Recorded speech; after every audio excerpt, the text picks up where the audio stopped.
Alright. I can't wait to finally have Micah get the ever-living shit pounded out of him today. Oh boy, man. You... Is this in a... I didn't mean emotionally, you motherfucker. I mean both. Listen. Everything will be fixed by Caspian's penis. What? Boy, howdy. Like, oh no, I'm so sad. Anyway, dick.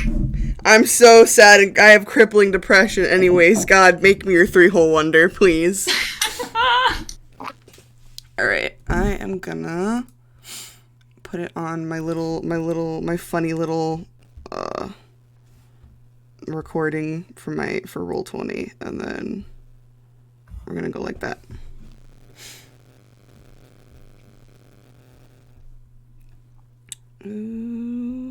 Alright.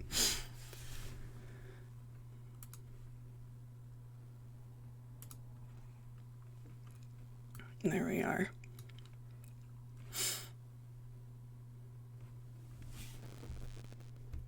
Sorry, it's fucking taking me ass up forever to get myself situated. All good. Alright, girls, gays, and theys, are you ready? Wait, sorry, I just heard you say that you were ass up in the air. You don't know my life. You don't know my habits, my hobbies. No, I tuned in to hear you say that. I do know your habits, Malkin. Oh, because you're part of my habits, Nat. We engage in coitus all the time. Damn, really? And that's why I know your ass up in the air is a habit. Exactly. Oh my gosh. Pumpkin's like crouched on their chair, like the ass pointing upwards towards the sky. I've got I'm moving my microphone with my feet. All right, fellas. All right. You're like doing advanced yoga poses. God, I can almost. All right. Anyways. All right, Percy. Oh god, hi. Hi. So it's been about a day since last session. Percy, you are asleep soundly, or you would be if you were not dreaming. Oh no. You see a young girl sitting at the edge of a cliff. There are purple flowers braided into her long white hair. The air is very cold, but the wind is very gentle and smells like kind of sickly sweet. And it kind of has like almost wisps of like decay that you can kind of taste in the back of your throat. This young girl kind of sits on a blanket, surrounded by broken toys and trinkets. And she's very silent. She's quiet, she's just kind of fiddling with these things. And you get the feeling that she can kind of feel you, standing a ways behind her. And she goes, "Are you there, Perseus?" He just stares at her for a moment, trying to kind of take in his surroundings, and I'm here. The girl doesn't turn to look at you, but you can see that she's still kind of fiddling with the toys in front of her. It's like broken trains, kind of broken dolls. All of these toys are very, very, they've definitely been handled many, many times over and over again. And she kind of keeps quiet, and without looking at you, she kind of turns a little bit and she goes, "Where do you think we go when we die?" He kind of walks over and kind of like squats down beside her, and he's just silent as he thinks, and he hopefully somewhere better than where we left off. The air gets colder around you, kind of freezing almost, kind of the temperature kind of plummets. But you on the inside, like, you kind of feel very hot, like kind of almost too hot, just to the point where it's not it's not hurting, but it's almost there on that cusp. And she turns to look at you, and her face is completely covered in deep kind of scratches and gouges. And there are deep wounds in her face that are bleeding. And one of her eyes is missing, and she kind of turns to you and she goes, "Where do you think I went when I died?" At the sight, he like startles back, and he's kind of like, he was squatting, but he's now like just on his ass, just startled. You can and staring at her. You can kind of feel like the ground around you shake a little bit, and your vision goes black, and you can hear the sound of a child screaming in pain.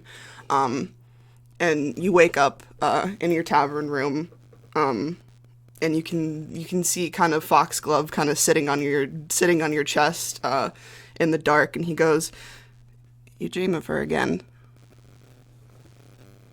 He just stares up at the ceiling for a bit.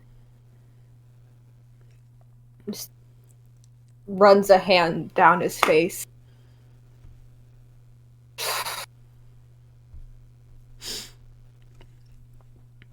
Foxglove kind of pauses, and he's silent as he kind of watches you. And Percy, you can kind of feel yourself shift into that headspace between consciousness and your bad dreams, like a little bit of a flickering paranoia in the back of your head. It's not enough to incapacitate you at all or really affect how you function in the day. But you know when you get this way, you sometimes see echoes of things that are not quite there. Foxglove just kind of sits there and watches you, like his little ears on the side of his head are kind of twitching. And he kind of goes, Is there anything I can do about this, or are you... And kind of gestures with his little claws. He kind of excels, like, frustrated and moves to sit up. He's like, I don't think there's anything you can do. I just need to... Waves his hand a bit. Push through, and hopefully it doesn't get too bad. Because Foxglove was sitting on your chest and you have sat up, he plops down on the mattress in front of you. He kind of just sits there and he kind of stares at you a little bit, and he kind of leaves it at that.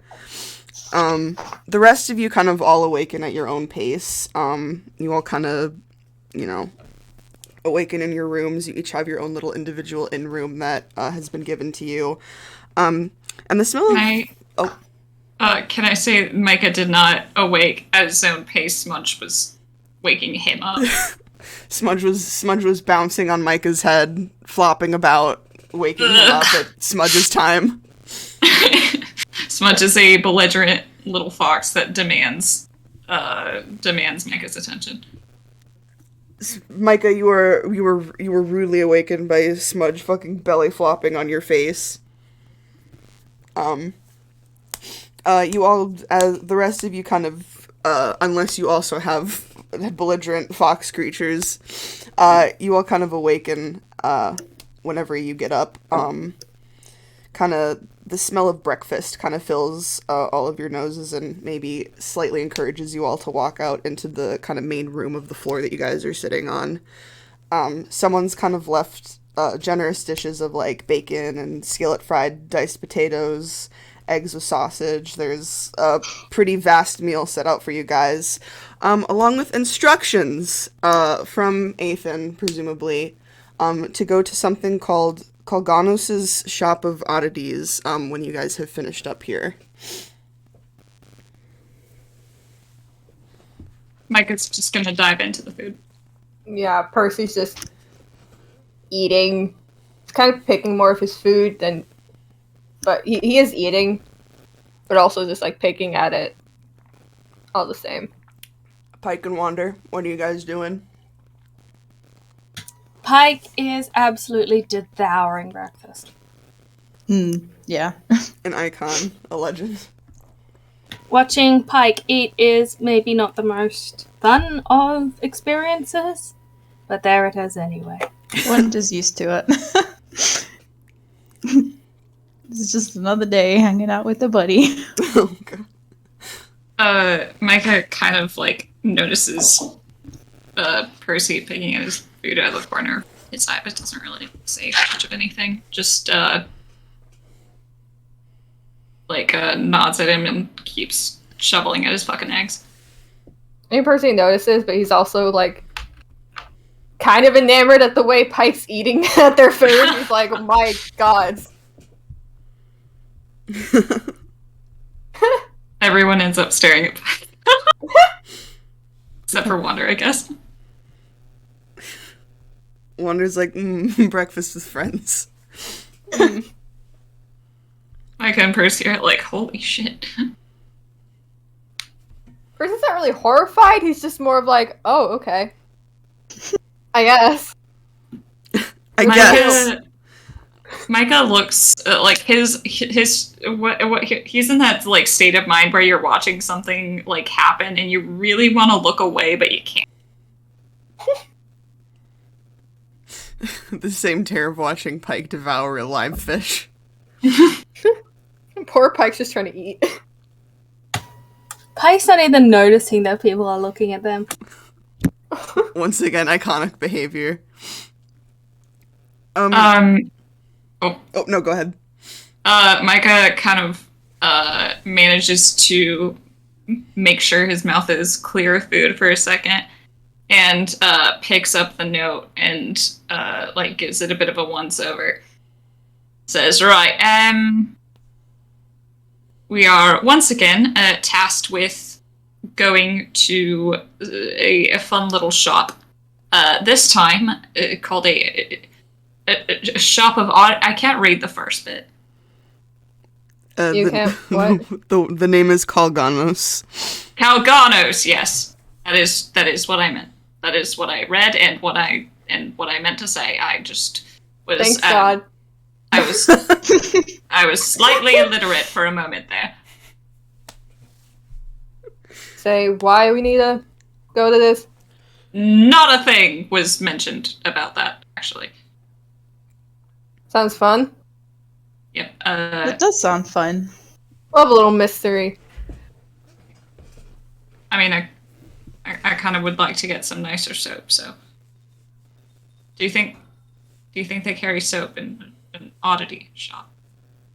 Maybe not. Maybe at an oddity shop. Maybe not. I'm not quite sure. There's Maybe really weird soap. Probably. I mean, I'd take really weird soap as long as it was like somewhat floral scented. I suppose. What, do you not have... You know what, never mind. I shouldn't expect any high standards for soap. Are you trying to play that you think I don't... Is that what that happened right there? What? No, I have a very high standard for soap and soap scents. But it's kind of... Some may say abnormal, I suppose, to have that sort of a high... what's the word? Expectation. If you're looking for quality soap, I don't think you're going to find that in an oddity shop. Yeah, I know. I was just hoping against my better judgment. You might find some really odd smelling soap. Like fish soap. No, I mean, that would be a nice smell, so... something odd. Oh. Alright, yeah, okay. Yeah. Uh-huh. Maybe you'll get something that like turns you purple. Ooh, that would be fun, actually. Yeah, I'd give that a try. I think purple would work well with my hair. Perhaps, maybe. Not so much with my clothes. I tend to go for more of a green palette. But anyway, whenever you all are finished, I'm Pike, who is too long to get moving for me. Pike, who is purple and green, just standing there like, what's wrong? Oh, poor Pike. I think purple and green looks very good, Pike. Thank you, Wanda. Well, I didn't mean it in that way. I mean, Purple and green it- with my skin tone is. It's fine. You look very nice, Pike. Oh, thank you. It's Micah just stumbling through conversations with everyone, like accidentally offending them. This is twice in one conversation. I'm ready to go whenever you folk are. Same here. I should probably go collect Smudge. She's probably taken up residence on my pillow, but that should be all I have to do. Smudge? Yeah. Yes. Oh, you know. Well, we don't. That's why we're asking. Oh, Smudge is my wildfire spirit. A wildfire He is- spirit. Yes, he's a right bastard. Huh. Interesting. And he likes to wake me up at very bad times. Is he made of fire? Is that in Yes. the name, wildfire? That Yeah, must be- yeah. Oh no, I can't feel it. It's not like harmful unless, I want it to be. Can we Is it feel specific? it? Is it specifically just your wildfire spirit, or can you not feel fire? I think it's specifically the wildfire spirit. I see. I haven't tried. I could. Maybe Can somebody, not. can This somebody early get in a the morning. no? Can somebody get a pen? I want to try something. No. No, I want. This is for science. No. This is for the art of discovery. Might be one in the kitchen. There's one. Amazing. Micah's going to go and try and find a pan that he can set a fire in. Percy's just laying back in this chair, like arms crossed, just watching. I'm sure that there's a pan in the kitchen that you can, in fact, try to set a fire in. He sets a fire in it. Oh my god. The fire Yeah, burns. he's gonna try and kitchen. Safely in the kitchen, and then once the fire is lit, he is going to stick his hand in it. No, boy. How's that going for him? It's not going well. Oh Um, no. Roll me a health check. Or a medical. health check? Medical. Medicine check? Medicine. I'm oh, okay, you're fine. This because Micah, in your fucking genius brain, just absolute intelligence, you stick your fucking hand in a fucking fire. You get burned, decently. ow. Foxglove, Okay, so I'm not immune to fire. It's just smudge. Foxglove is sitting on the counter watching you do this in complete and utter awe as he hands you some fucking anti-burn cream. Thank you very much. Now we know. That was Now really we know. embarrassing. That was really I mean- embarrassing, and you should feel embarrassed for doing that. Percy looks very amused. I certainly don't feel embarrassed. It was more of a, well, you think that, but I think it was simply a question into, a good question that probably should have been asked, because what if one day I ended up getting burned head to toe because I thought if Smudge's fire didn't affect me, then anything. And now I know. I feel like this is something that, like, children learn, you know? Wanda's face kind of scrunches up, and they use a couple points of healing to make sure. I it didn't doesn't take any hurt damage. anymore. Flavor. Alright. Pike gives them a look and like, fire hurts, you know. Oh, absolutely. See, the thing is that I have just now realized that Sponge is a bit of a special case, but it is absolutely something that children figure out. But here's the thing: is that I was never taught that. That I fire can hurts. tell. Well, no, not really that fire hurts. Just more of the whole stay away from burning things. You know? You are very interesting. I like Oh, that. Good. Thank you, I think. Please don't do that again. Oh, I won't. Don't worry. I think I've learned my lesson. Thank you for the burnt cream, Foxglove. Foxglove blinks at you and goes, Please tell me they taught you, like, other childhood things, like how to wipe your ass, hopefully. Oh, yes, I do know that. I don't know how to cook. Bit of a oversight. Foxglove slides the pan into the sink so that you can't touch it anymore. Hey, now I can make a very good pasta.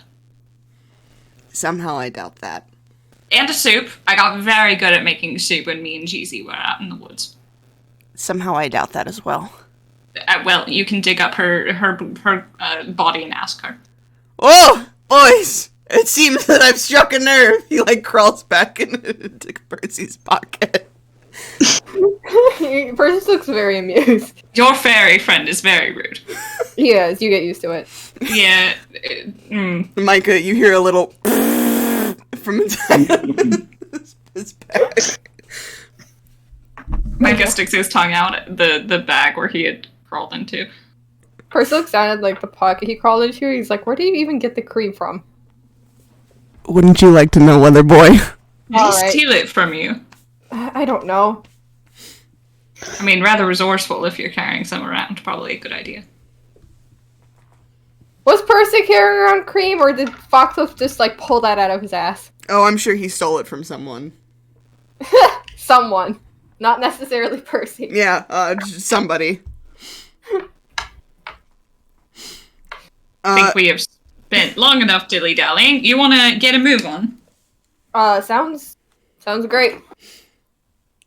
Percy. Wonderful. And Percy. go ahead, Pumpkin. Oh, sorry. Percy Foxglove wanders back into your room for a moment, probably to go through your shit again, and you hear very loud, "Ah!" Oh, he runs in. What the fuck did you touch? There's Foxglove is pit up in the corner of your room. He's going, "Oh, Percy, it's terrible! Oh, it's horrible! Get it away!" There's a very fat cat lying on the floor, trapping Foxglove in the corner. He's staring at Foxglove and he's staring at the cat. This is not the first time this has happened. This cat. His like shoulder. Does the cat look like it's about to attack Foxglove, or is it this cat is rolling around on the floor, like exposing its rotund belly. This cat does not give a fuck in the world, but Foxglove is terrified. Micah Percy pokes his head in and Percy just like stares. crouches. Percy crouches down and starts petting the cat. Oh God, no! Don't touch it! Oh, there's gonna be hair all over you. Oh, I'm gonna be sick. It's Percy, get it away! I got it. He'll like scoop the cat up, Oh, horrible. take it out of the room. Whose fucking cat is this? I have never seen that cat before. However, I am more than happy to squish that cat and get it outside. Pike is also afraid of cats. Oh You'll probably Derek? you'll probably find the owner of the cat down in the main tavern room. Here. Pike is a fish person, instinctive. no! Percy will hand the cat over to Micah as if Micah they're, like, squishes handing that a cat. baby. Bingus purrs as they are squished. They have a tiny little collar that says Bingus on it. It's a very chunky orange tabby cat. Oh, their name is Bingus. Oh, that's adorable. Now, why don't we go He turns find back your into owner? He turns back to the room where Foxglove was cowering. It's like, you were scared of a cat named Bingus. Yeah, well, fuck you. He crawls back into your pocket a second time and he stays I thought you were there. about to say he cries. He probably is. You hear soft weeping from your bag. He'll like gently pat the pocket. You know, a fox is adjacent enough to a cat. Mm, Should I it's just prob- make sure Smudge is think- away when they're No, around? I don't know. Are you scared of foxes? No, it's just that thing. Little Okay. tiny finger. Oh, Binkus, this little lad here wouldn't hurt anyone. Bingus merps very gently. They're very round. See, they're adorable. Let's go find Jorana. And he is going to go downstairs. Percy will follow. When you guys go downstairs, you go to the first floor of the tavern, and it's just kind of your typical tavern. It's kind of occupied with creatures of all races. Couple dead ones, as it is. Oh boy. There is a barkeep at the bar. It's just a skeleton. There's a skeleton tending the bar. He's got kind of like flowers kind of crawling up the inside of his rib cage. He is naked. He's a naked skeleton, as you do. He kind of watches you guys walk down here and he goes, "Ah! I found him! There he was wondering where this little rapscallion got off to." Yeah, he found his way up to our floor and decided to make a bid for attention, as it were. We're getting on quite nicely. Oh, she loves attention. He grabs Garfunkel with his little rattly bone hands. He gives her a squish. Garfunkel? Yeah, Garfunkel is the skeleton's name. Actually, Pike, you may recognize Garfunkel. You may at one point probably dragged him out of the sea. Pike is super happy. He's like, Garfunkel! Oh, Pike! Oh, look at you! Oh, he like pats your shoulders. Look at you. Meat on your bones. Isn't that wonderful? Oh, you two know each other. Aha! You see, I used to sail with Captain Caspian long ago, and then Yuli decided to tip over my boat and drown me. Oh. That's terribly awful. Sorry, Captain Caspian? Oh, yeah. I don't believe that he does much sailing anymore, but he used to. Used to be quite the captain, in fact. Really liked... What did he wear? Yes. Didn't wear much, honestly. That man really doesn't like shirts.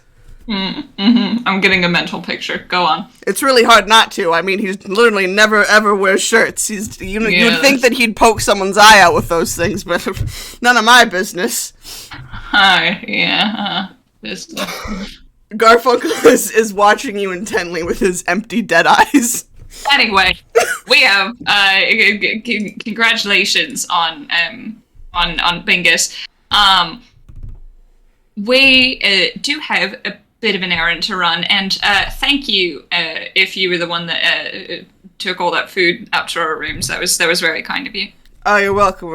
Avon had me prepare and send it up for you, so carrying it with these little bone arms isn't an easy feat, but anything for humble guests, as it were. Oh, well, you are too kind. You're welcome. You got Pike, Garfunkel gives you one last little rattle of his bony little hand. And you guys kind of walk off. Delphina, who totally and definitely is... Oh, did you have something? Before one that goes, she's like, I like your flowers. Oh, thank you! A little bit of a change of style, And he picks a little bud off one of his flowers growing in his chest, and he hands it to you. Thank you. Aww. So, Delphina, who definitely is completely and totally here with you guys, is very aware of where this shop is. And you guys kind of start making your way down the street. The city is bustling at this time. Lots of people wandering about. As you kind of make your way through the city, you meet... It's like a tiny little, like, kind of, city farm types. There's a very small patch of grass, or a very small field that's kind of in a midsection of this city. And as you guys kind of take a shortcut, you kind of leap over the fence, start making your way kind of through this tiny field. Wander, you pass, as you're passing by, you pass a little family of sheep, and as you walk, you hear two tiny little meh behind you, and two very small lambs have gotten confused. Oh, and have started following you. oh no. No, you have to stay. Come on. The tiny sheep not speaking common kind of give a little trot around you, their little tiny tails wagging.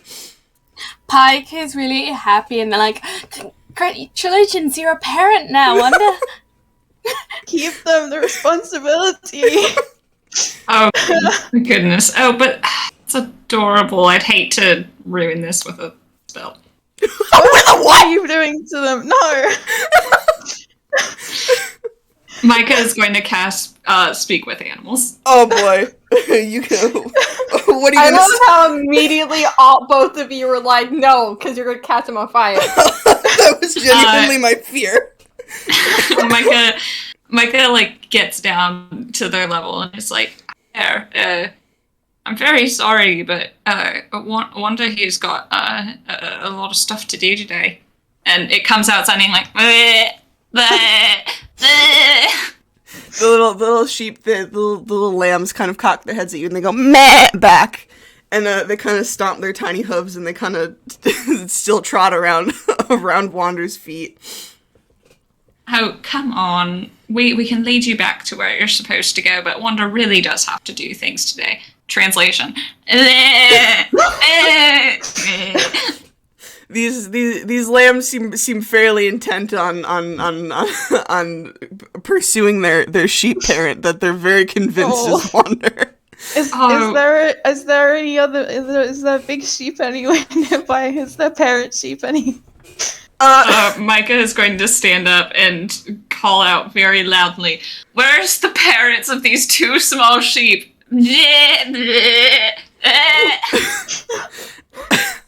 As you're doing that, and as the lambs are still clamoring for Wander's attention, they're We'll like try and like entertain them while it's happening, but it's like, oh no. Those lambs try to climb into your lap. Oh, okay, this is happening. Hello. You have two tiny little lambs are sitting there wagging their tails in your lap. A very rotund, thick mother sheep wanders over to you, hearing Micah calling loudly to him, and she goes, There we are. meh, meh, in response to your sheep call. Micah bows lowly and says, there we are. Your children, I believe.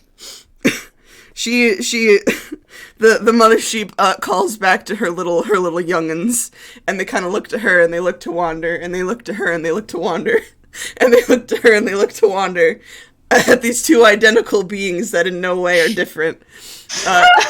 And they hop down from Wander's lap, and they give you one last little tail wag, and they trot back to their mom. Wanda's just sitting there for a moment like, I missed them already. No, that was absolutely adorable. They grow up so fast. Parenthood will do that to you.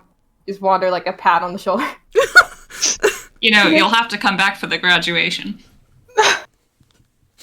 Sheep can go to college? Yes, college can be quite a beast. You'll want to support them through that hard time. Didn't Wander Oh, go to God. college? Do you have to pay child support? Oh, shit. God. Wander, I certainly hope you've got the gold to keep it up.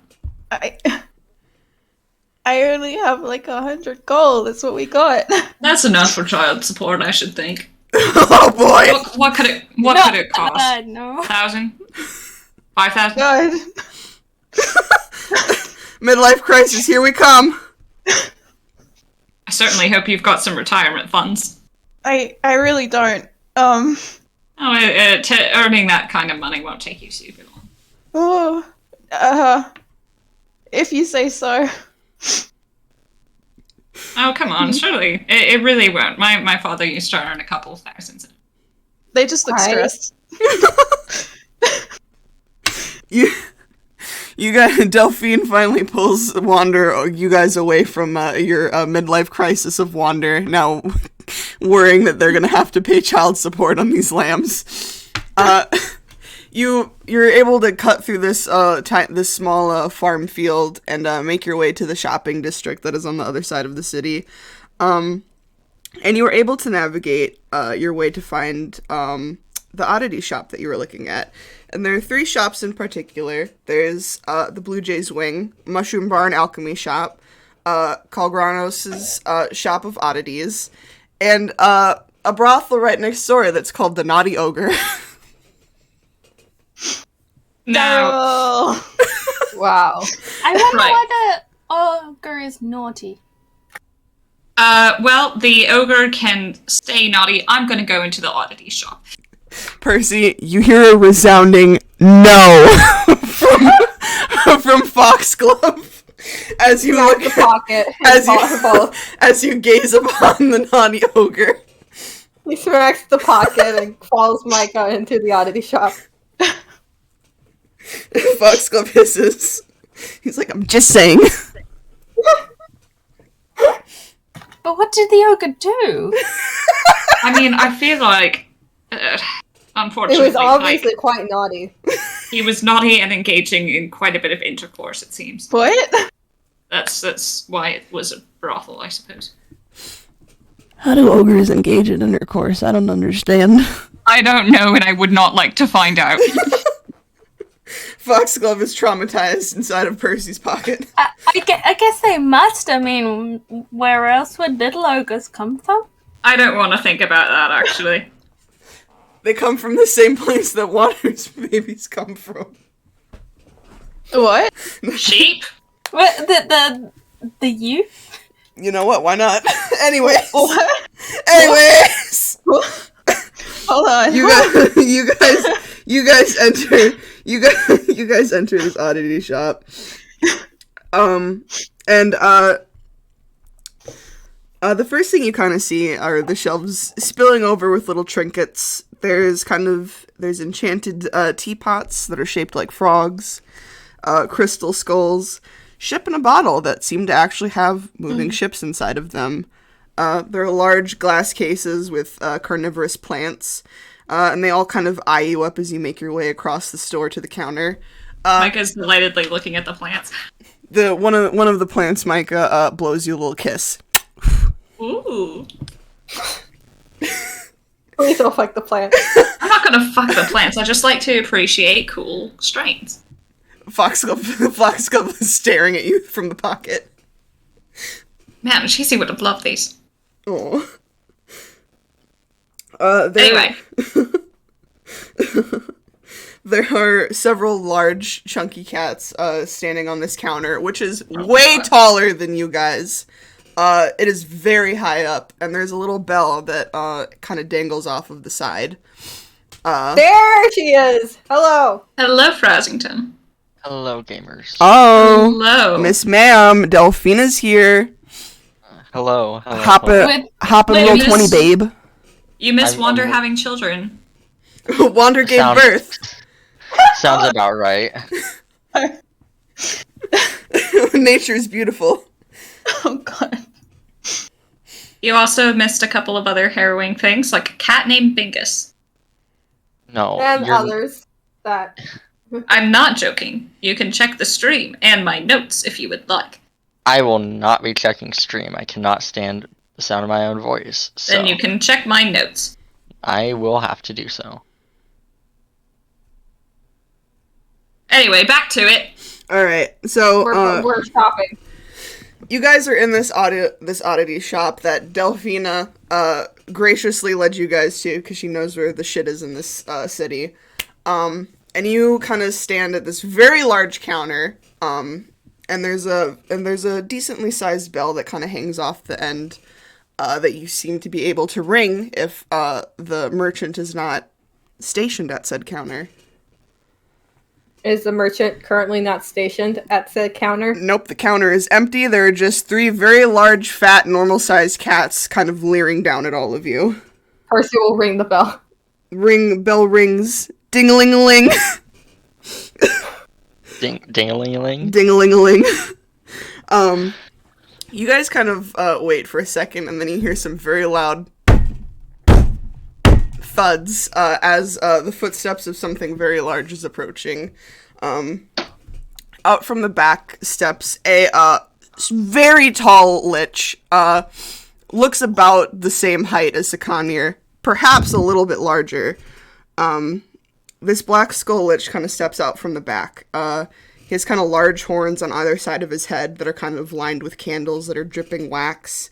In his right socket of his skull is a large kind of opal-like crystal that seems to be growing from that socket and kind of snaking up his skull.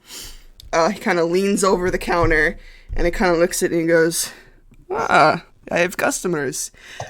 Remember, you steal from my store and I steal heart from your chest. Sounds good. Oh, wait. I know you. What? Oh, the little godling said that I would have some mortals coming into my store. One moment. And he kind of goes back into the back real quick, and then he comes back out and he's holding a small pouch in his very large hands. And he kind of leans over and he dangles it at you and he goes, "This is for you." And he drops it in your hands, Micah. Oh, great! Amazing. These are dice, blessed by the saint of death himself. They're carved out of angel bone. You roll them when a companion falls, and the number they land on determines the state of their health. I suppose that never got tired of his hires, how do you say, dropping dead. Wow. I mean, very, very pragmatic of him to do this.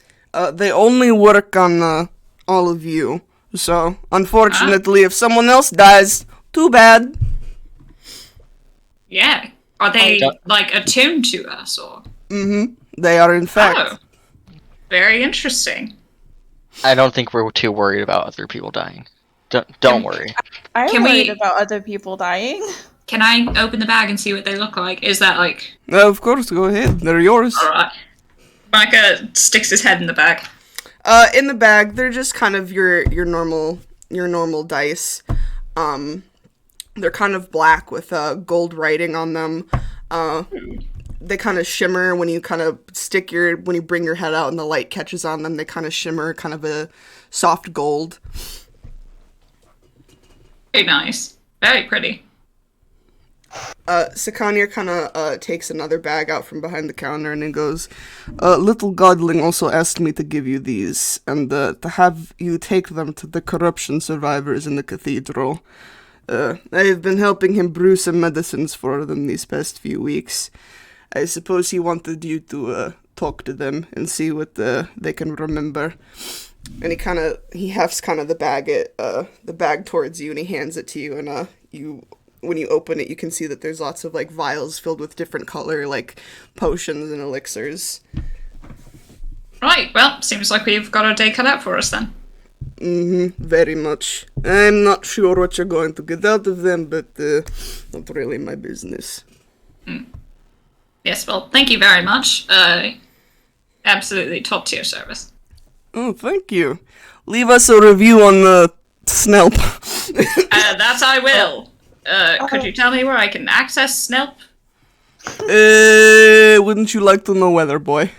Well, I want to leave you a good review. Word of mouth. Word of mouth is the best advertisement. We will tell others. We can leave now. Wait. Can we have a look around? Yeah, go ahead. Be my guest. Store is meant for buying. Wanda, like, zooms over to that ship in a bottle.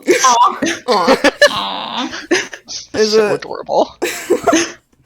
The ship in a bottle is, in fact, a ship in a bottle.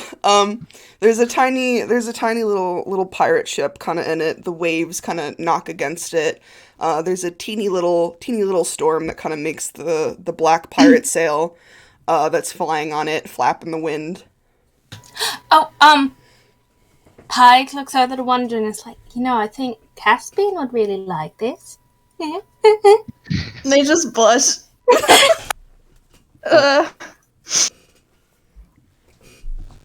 How much for the ship bottle thingy? That's a cursed one I don't really like very much. You can have it for 20 gold. Cursed? Cursed? I cursed them once again. People really like to steal things from my shop and think it has no consequence. Well, now you are in a shipping bottle. Oh. Can we get the curse removed? No. What if we buy it? Can you remove it then? No. Why not? Because I don't want to. I think the curse is the people are stuck in there in the bottle. Oh yeah, you're going to be fine. The people inside, Oh, it's okay, Wonder. They'll all drown eventually. Oh, I'm kidding. I'm kidding. but now I'm thinking about it. Oh, they'll probably survive after all. Mortals can be very crafty. So How long has this curse been on these people? He kind of is like staring at his claws a little bit, and he's like, how long has world been around? Oh, They're definitely dead. It's alright. They're already dead. They're probably little skeletons rattling around in there. You don't need to feel that.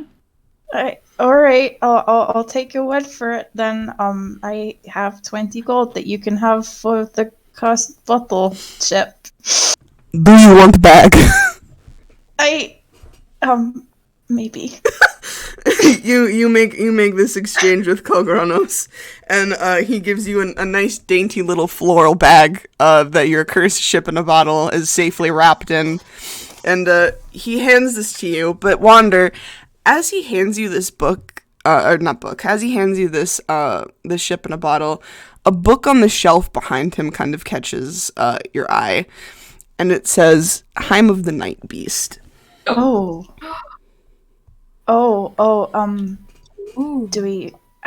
The book. But you have a book. The lich kind of turns and he looks at the shelf full of books behind him, and he goes, "Yes, I have many book. I have 1 book, 2 book, 3 book." Oh, he's the count. They look kind of embarrassed. It's like, the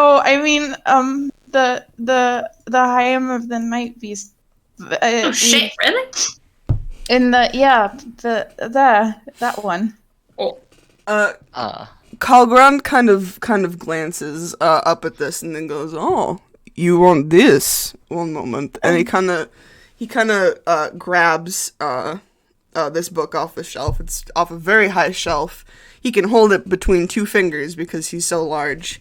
And he gently places it at the counter, and he goes, "I'm going to be very upfront and frank with you. This thing looks like shit." And he kind of flips through the pages a little bit, and this book is absolutely fucking trashed.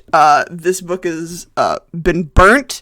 It's been absolutely decimated. You can still kind of see some of the pages on it, but like it's very not great looking. What? Did you get this recently? Somebody came in and said that they found it in a I guess some kind of ruin or something. The problem is this is at one point was a very important object, and he kind of pages through it again, and he kind of flips to like the only like intact page that he has, and he goes, "This is very ancient magic. You know how some can speak in dead languages, yes? Mm-hmm. Some people can speak in dead magics.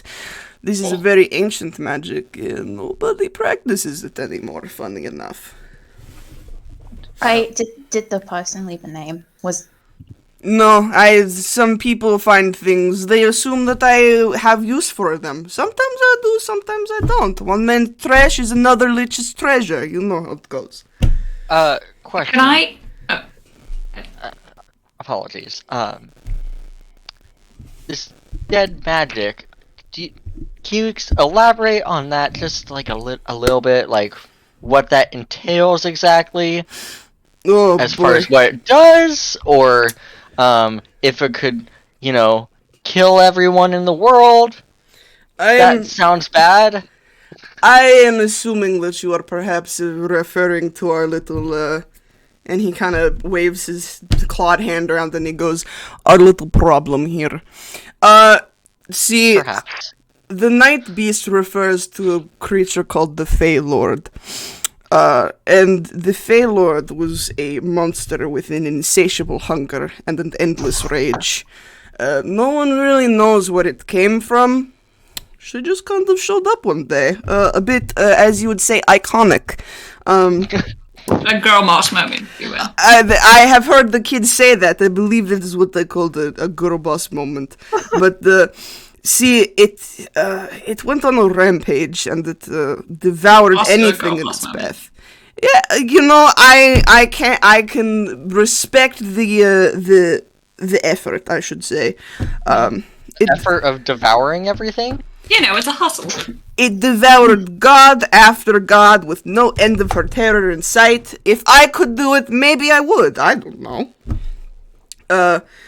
Funny enough, though, eventually her rampage brought her to the sea, where she locked eyes with the sea beast, Yuli. I suppose unwilling to let the monster make a meal of her people, the two fought a vicious war that lasted days. Blood filled the sea and lightning filled the sky. In fact, I was in Isidon when this happened in those dreadful days ago.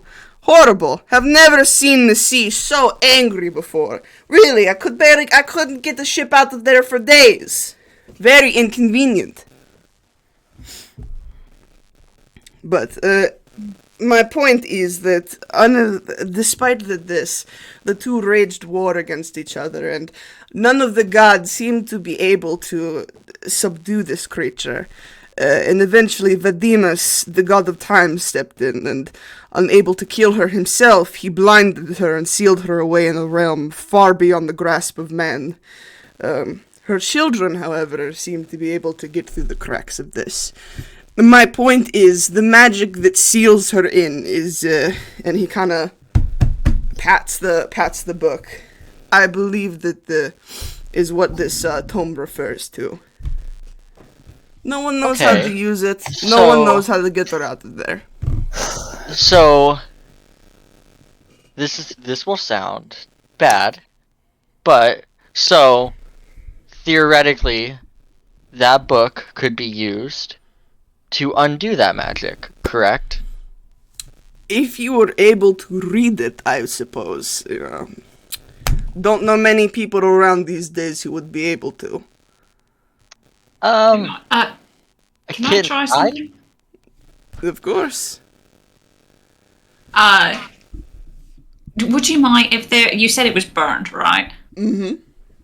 Is there like a bit of ash that I could just collect in my hand for a second just to compare something? Colgranos kind of picks up the book and he hovers it over your cupped hand and he gives it a couple smacks and he shakes some of the soot free from it. Micah takes a finger and drags it through the soot and sticks it on his tongue. Oh, that is disgusting. There's something very wrong with you. I'm checking. That's something. so unsanitary. That's disgusting. It's similar to the ash that was in the burned undercroft thing. That makes sense. Did he taste it in there? Yes.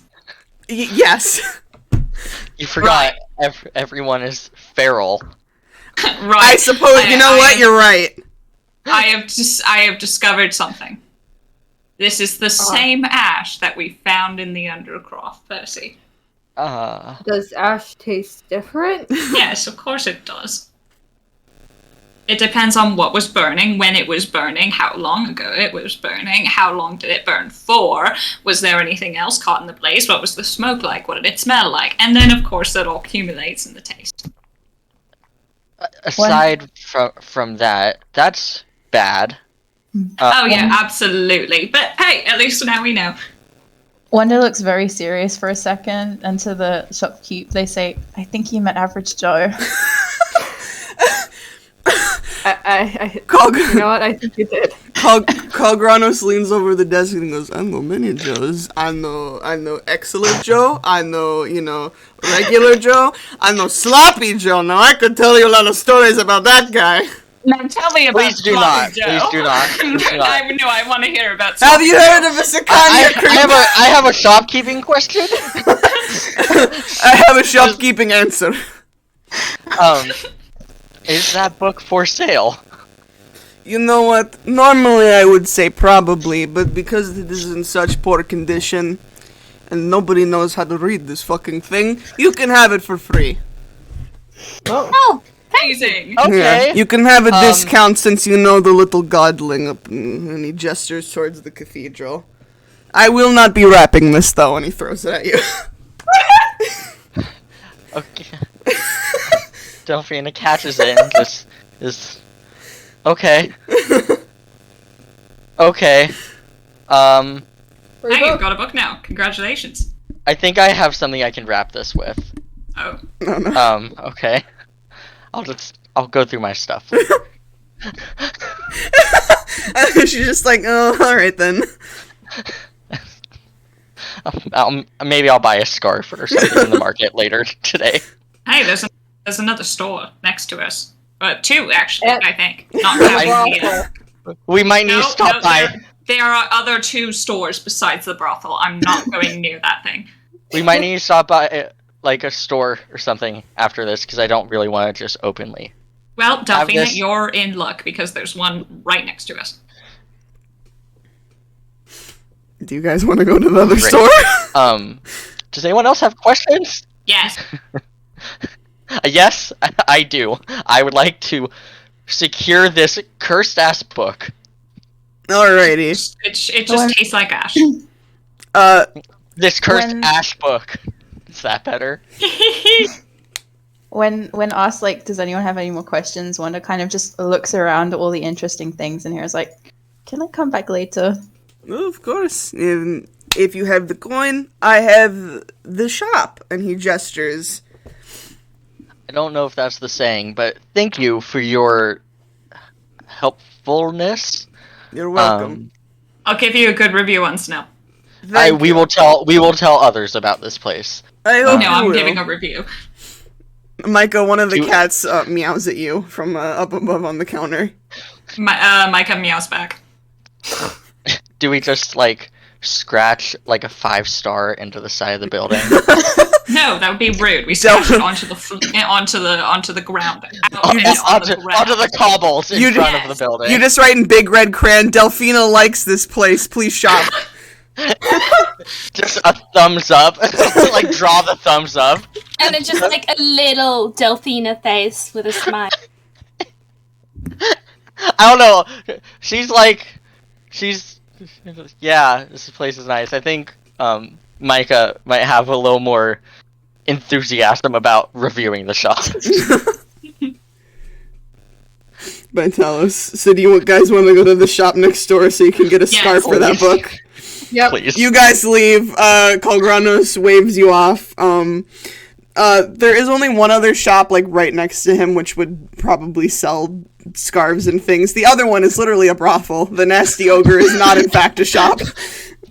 The shop next to Colgrani's is just like, we know who our neighbor is. Do you Wanda looks over and is like, do you think they do soup? I do not think they do. No, Like, they. It's not that type of brothel. Oh, I see. They have sex there, Wanda. They have sex there, Wander. They just go red. The shop right next to the oddity store is called the Blue Jay's Wing Mushroom Bar and Alchemy Shop. You can go through the door, and when you do, there's a little bell on the top of the door that rings, and a little Fearbolg wheels their chair out from the back, and they go, "Oh, hello! How may I help you today?" Hello. I'm just looking for a scarf or possibly a bag or a book covering, something I can wrap a book up with. Ideally, so I can secure it with the rest of my things. Oh, yes, just a moment. And they kind of wheel their wheel their wheelchair kind of over to a little stock of scarves that they have kind of behind the counter, and they go, "Did you have a preference of a color or a pattern or anything?" Red, ideally. Let's see. I think any red or black, like a dark purple might work, but try not to be too choosy. Blue Jay kind of fiddles through their little stock of scarves, and they pull out a nice little red one with little red roses on it, and they go, "Would this one do?" That's so perfect. Yeah. They push their chair kind of over closer to you, and they ring you up, and they go, "That'll just be a gold, please." Oh, well, I feel wrong. Just 1 gold. Can I give you like 5? 1 gold is Did you say 1 gold is 4? 1 gold is a lot. Listen, a man's got to do what a man's got to do. Well, they're handmade. How about that? I am still offering that 5. I like Blue Jay. Blue Jay gladly and graciously accepts your extra 5, and they kind of push this handmade scarf. Well, if that makes you feel better, Jay. No, I was saying to like for more of Fraz's benefit of like 1 gold is a It's a lot. It's a lot. Yeah. They Rude gently asses. they gently push this over to you, Fraz, and they go, "Is there anything else I could get you?" No, thank you so much. This is beautiful. I will cherish it. Of course. Have a wonderful day. And they kind of go back to tending their little mushrooms. Was that all you wanted? Yeah, I guess. Yeah. Does anyone else need anything? I want to look around the interior. What's going on in here? Oh my god. You're doing this on purpose. Pumpkin's like, fuck. It's just kind of your run-of-the-mill kind of alchemy shop. There's lots of herbs hanging from the ceiling. There's bird cages of like little birds kind of twiddling around. There are mushrooms growing in the windows and kind of on trees that seem to be like growing through the walls of the store. It's very full of plants. There's little plants that you can probably buy and like hang in your window. Oh, that's cute. All right. I would like to live here. Was there anything else you wanted, Jay? Nope. Let's go. Do we have permission to leave, my lord? You are so rude to me for no reason. There are people dying that we should give medicine to. But if we want to look around in the interior, do we want to stop by the nasty ogre too? I think Percy is the only person who wants to do that. Percy, you get another resounding no from Foxglove. Delphina's just gonna kind of push everyone out. Let's leave. Thank you so much. Oh, come again. Have a great one. Let's go. All right. You Delphina, guys. you're feeling very, very spirited today. It's a stark contrast from yesterday. Yeah. Sometimes you just move through life like in a haze. Almost like you're not conscious about what you're doing. No, I've never felt that way before. I totally get what you mean. Oh my god. Well, maybe I've gone through things you haven't, and you've gone through things I haven't. So let's just leave it at that. Very interesting. Let's We should decide probably go where get to that done. next. I'm gonna just wrap up this book, so I don't have this just hanging out here. Probably a good idea. She's just gonna wrap this nice little book up. All right, Delphina, you lead the peanut gallery to the main cathedral. You lead the peanut gallery to the main cathedral after wrapping up your book that you've gone on an epic quest to get. You also know where the little chamber that the shopkeeper was talking about, where these survivors would be held.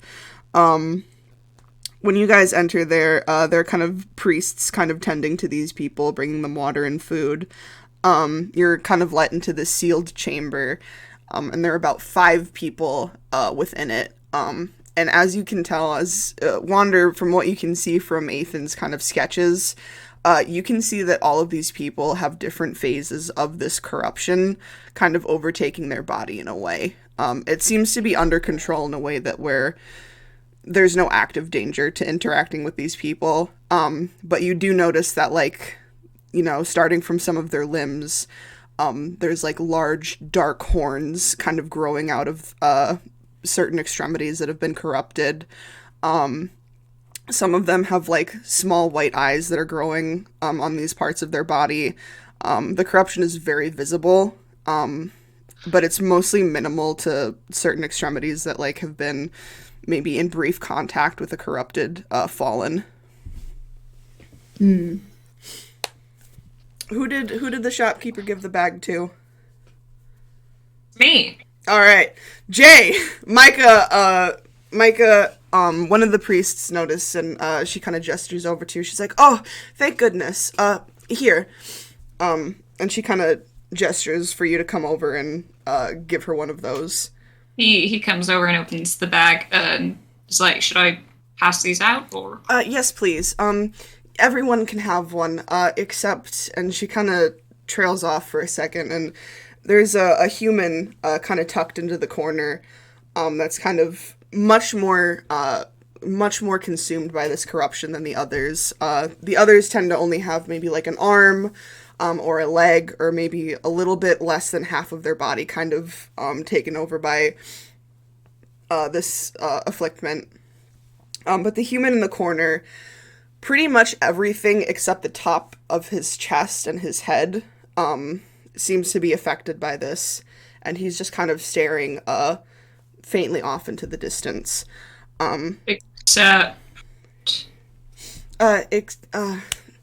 Except well, Timothy is not tends to not be very receptive to anything that we've been giving him, so we'll handle giving him this. And she takes one of the vials out of the bag, but she gestures to the other 4 people. But everyone else can drink it on their own. And she kind of steps. Of course. And Micah's gonna go and pass this out. All the survivors kind of thankfully take these elixirs from you, and they kind of give them their own sips, and they go, "Oh, thank you. Oh, these do make you feel just a bit better." There's a dwarf that's kind of sipping on one of them, and he kind of slow blinks and he goes, "Oh my, they let a lot of you in here. Was there something specific that you wanted?"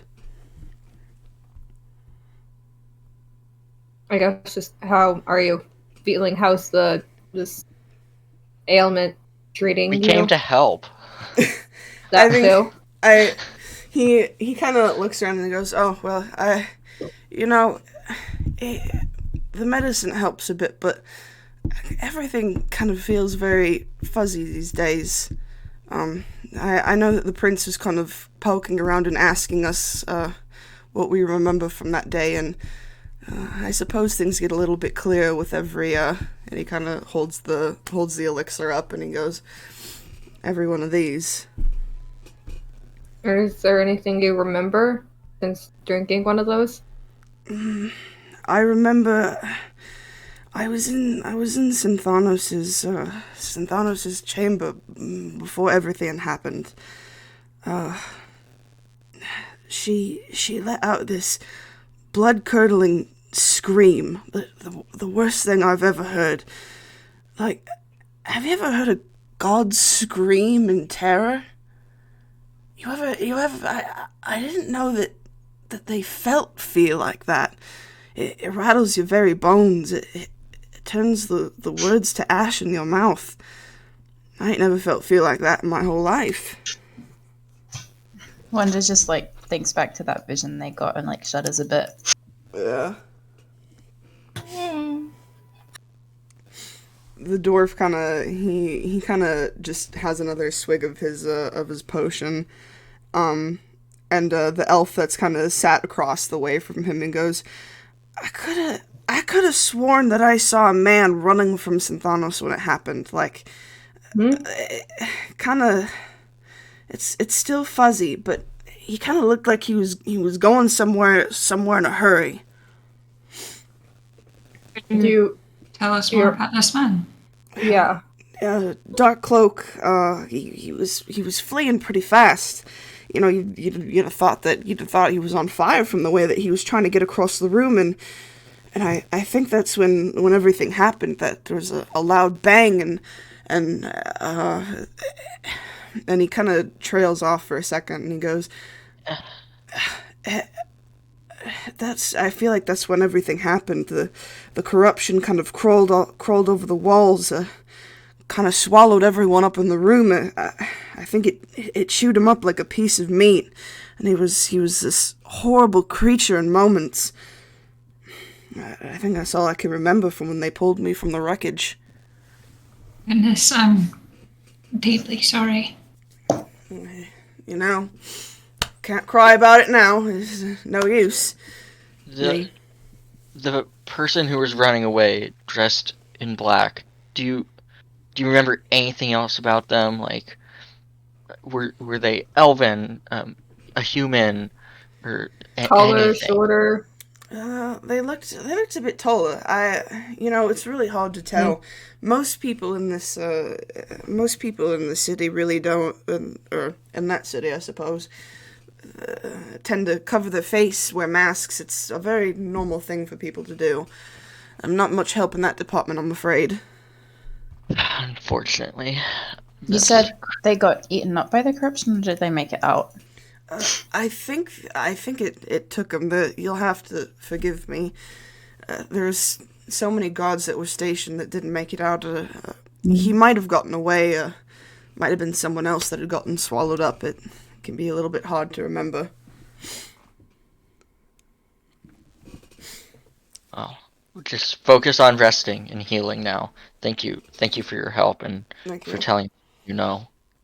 There's one other person that's kind of sitting in the corner. They're kind of sipping on their own kind of vial. And they're just kind of bouncing their foot nervously. Percy will look over to them. He's like, "Is there anything you remember?" I wasn't in Kyatos when it fell, but I was in Sakania when one of those creatures got into the city. It nipped me good, and I kind of thought that I was done for. It wasn't as bad as what happened to Kyatos, of course, but I guess like a big one had slipped in through the way shrine and gotten in, and it was massive and hungry, and it was going for a family that was fleeing down the street, and all I remember is Sakani's firstborn went after it. He managed to get his spear through it, but it kind of whipped right around and it sank its teeth into his neck, and he kind of looks down at the ground and he's still kind of bouncing his knee nervously, and he goes, he was turned in moments, and people were screaming and running for their lives. I don't think that anyone had seen anything like it. The other prince had come running and he rammed his sword through his own brother's chest. Everything calmed down after that, but the death saint Sakania came down and he was crying. He was crying out for his son, crying and going, my boy, and holding that thing that he had become. He was just weeping over it, and he kind of looks up at you, Percy, and he goes, "Have you ever heard a death god grieve? It's like something was happening that shouldn't. It's terrifying." I can't say that I have. The fellow that you're talking to really doesn't say much more after that. He's just kind of drinking his medicine and just kind of watching off into space. Pike's got tears in their eyes. Oh. It seems for the most part that, aside from that, this is kind of all that these people seem to recall from that day. Go Sorry, ahead. keep going. That's kind of it. Okay, Wanda's just gonna like crouch down next to that person and be like, "I'm sorry. It sounds like you've been through a lot. I'm sure we'll make sure things get better." And they hand them the flower they got from Garfunkel. Aww. They take the flower and they nod and it goes, it's very I appreciate it. Thank you. And they still kind of stare off, but they're kind of tightly holding it between their finger and kind of alternating between like looking at it and looking at the ground. We should leave these people to rest and recover as best they can, I think. Good idea. Let's head out. Yeah. You guys leave the little chamber that the Pike priest... gives. Oh, go ahead. Pike gives their shoulder a squeeze on the way out. Aw. The fella kind of nods at you guys as you leave, and the priests see you out. They send you back kind of up towards Ethan's office. And Delphina, as you lead these guys up the stairs to Ethan's office, you can kind of hear like the sound of like banging and things kind of rattling around in in the back room where his little private study is. Shit, did we come at a bad time? There's never a good time with him. Let's just No, go. I was... No, you know what? Never mind. Go ahead. No, I know what you're saying. There's never a good time. Let's just go. Micah leans over to Percy and is like, I don't think she quite got what I was implying. No, I think maybe she did. Hopefully, because I don't want to burst in on... I don't want to accidentally burst on someone having sex. Percy shrugs and opens the door.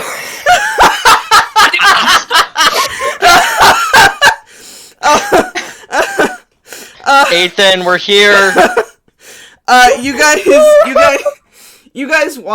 The noise still loudly continues as you guys are doing this. But you see when you walk into this back room, you see Caspian and Ethan fucking wrestling this creature. Oh god. It's screeching and kind of its limbs are kind of clawing around on the ground, and Ethan and Caspian are like trying to force this thing back into this open cage, and Ethan goes, "In a minute, I'm doing something important," and he's. Can Wanda rush forwards to help? Yeah, roll me a strength check. Oh boy. First Pike roll. will also help. Can I help but do an animal handling check? This is not an animal. This is a fairy. Same thing, right? I mean, you can try. It's a fairy? Wait, what kind of fairy? Oh wow!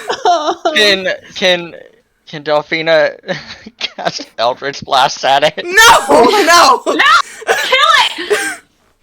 Percy will try to help, I guess. What am I rolling, strength? Yeah, roll strength for me. Alright. Oh, Wander. Oh boy. Oh no. Oh. Alright, oh my Oh, god. no. Okay, 7. Oh boy, man. Jeez, Pike is doing all the heavy lifting here. You guys, with your combined strength, even though that some of you are just here, I guess. You all managed to help Ethan and Caspian shove this thing back into its cage with a very loud scream. Micah, once the cage shuts, you attempt to talk to this thing, and it slashes at your face, and narrowly missing. Micah just like raises an eyebrow and is like, "Wow, that's very rude of you." Caspian is bent over with his hands on his knees, and he goes, "Oh, that was terrible." And Ethan's like, "Oh, come on, Don't be such a baby. And Caspian is panting, and he looks at Ethan and he goes, I'm the baby. You're the one that complains when we play pirates. And Ethan looks at him and he goes, I don't like the way that you play pirates. I know where that's from, you asshole. I know too. I fucking hate you. I hate you so much. I hate that I know where that's from. Same. Sorry. Where is that from? The 8-hour fucking victorious thing. I don't like the way you play pirates. Oh my god. Am I wrong, Percy's though? like looking at the cage with the fairy in it. It's like, where'd you find one of these? Delphina just is like, stop fucking fighting, you two! What the hell's happening? Holy shit. Ethan is sitting there and he's like, excuse me, I had a hunter, bring it in for me. I have, always good to have specimens on hand, and he's watching this thing absolutely fucking rattle this cage, snarling and biting. Caspian, there's a large, claw mark that's been, dragged into, his left pec, that's kind of bleeding like a soft blue blood, and he's like, yeah, it's his titty. His titty's bleeding. Oh no, your tit. Caspian's like, I think maybe next time you get curious and you want specimens, you can leave me out of the handling of them. And Ethan just kind of waves him off. Ethan kind of looks at you and goes, I am assuming that you all went out and you spoke to those people. Hopefully Kalgranos, gave you that thing I was trying to. And he's still recovering from shoving that thing in the fucking cage. Yep, we got the dice and we talked to the people. Mm-hmm. Who did they have? We also got a scary book. Scary book. Also, oh no, I'm your gonna- tit. Caspian's like, oh no, my tit! Two conversations happening. Caspian shrugs and it's like another Sunday, I don't know. God damn it. Wait till Sunday. Before you go, let me just... I can take care of that. Oh. And because they have, lay on hands, so they can spend Feel some his to deal. Yeah. Lay hands on his tit. Wander, Caspian lets you place your hand on his very large fucking boob. You heal that titty. Major's healing. Wander, Micah is staring directly at that boob, and he's got a very appreciative look on his face. Caspian is watching you heal this claw mark that is right on his pec, and he goes, "Oh, it's been a while since we've done this. Thank you."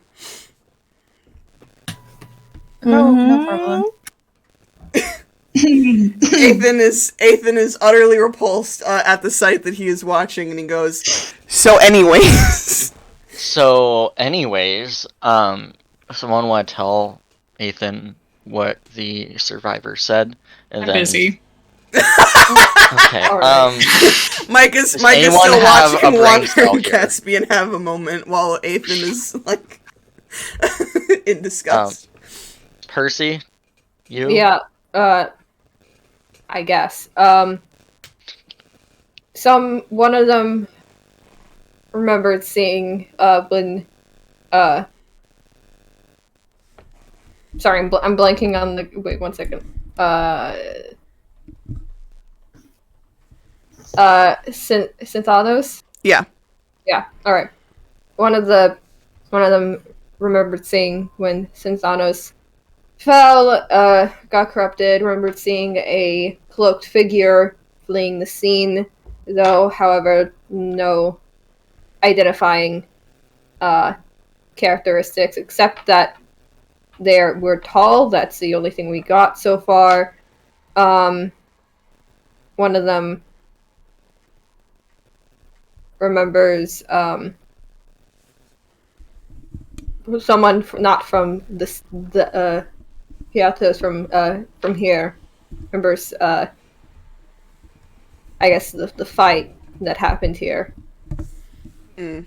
Ethan does not look interested in talking about that, but he kind of goes, yeah. So so that's what they had to say. Well, at least the memories are coming back.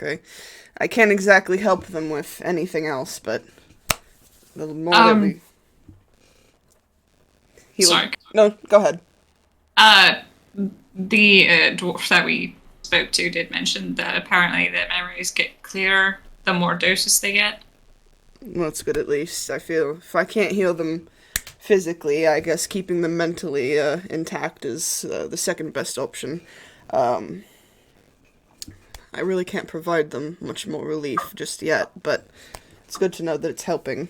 Thank you for handing that out to them.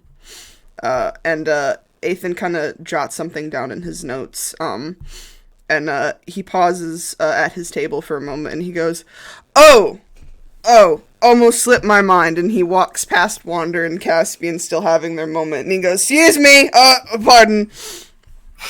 And he pulls the skull from a little table on the other side of his study, and he brings it to you, and he goes, all right, and he drops it down on the table, and he goes, found out what this is. Not great. So this Can you elaborate? Getting there. He glares at you, Percy, and he goes, this is the saint bones of what I have come to find out is a saint of a god called Tinkarakos. He's a trickery god, funny enough, and he kind of delves in that whole domain of merriment and dwelling with mortals, and without going too into detail about it, what the fuck are you doing, Jazz? Sorry, I clicked on something. Oh, okay. Ignore it. Okay. Ignore it. Okay. I'm like right here in the office. Were you that annoyed? Delphina has had enough. Fuck all these people. None of this homosexual shit in front of me. Delphina's homophobic.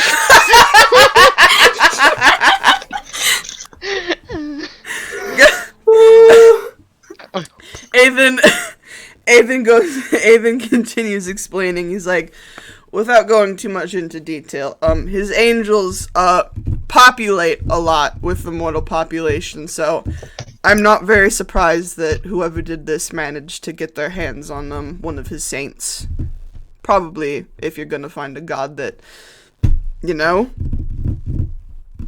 makes a lot of saints, you're gonna choose this one. Anyways, Sorry, I didn't understand. Could you explain that in simpler terms? Ethan, an old god saint is what the bones of it. No, I meant the other bit. The sex part? The angels fuck a lot. Just pointing out how he seemed averse to saying the term sex when we're all adults here. It's not fucking gross. He's like, I don't like the thought of angels boning mortals. It's weird. Anyways. Uh-huh. Delphina snaps her fingers a couple times. Oh, Anyways, Tomato. Moving on. Sorry, Tomato. Apologies. Angel fucking. Ethan is like snapping in her face. He's like, apologies, Queen Tomato. Didn't realize you were in such a rush. He kind of straightens himself a little bit, and he goes, well, I cannot believe you exist. Ethan gives her the middle finger. So you really are best friends. Very strong words to use with this wench. Friends is a very not a term I would use. I wouldn't use the term either. Ethan gives her a little scowl, and then he's like, "There's a shrine of Tinkarakos from here. about an hour away, I would say. I was thinking maybe you could try to garner an audience with him and see if he knows anything about who had contact with this creature. He might. He likes mortals. You should be fine talking to him. Could take. You want us to go talk to the god of mischief and tricks? I mean, he likes your kind. He likes to dance and have you play in front of him and do your gross little mortal things. He's very easy to entertain, or so I've been told. How easy? Ethan stares at you and he goes, "Really? Do you not have any standards?" No, I'm talking more about if we say something, like, if we say one thing out of hand, are our heads going to get blown off of our shoulders?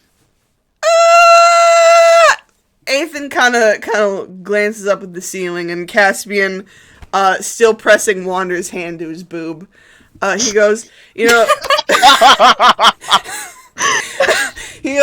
there's that one story where some of his followers defiled a noble church, and they had them hung, and he walked into the dinner party dressed as a jester, and he ripped all of their faces off and switched them around. Oh dear. So, I don't get the joke. I'm gonna be honest, I've never quite found him very funny. He was a bit of a dick last I spoke to him. Okay.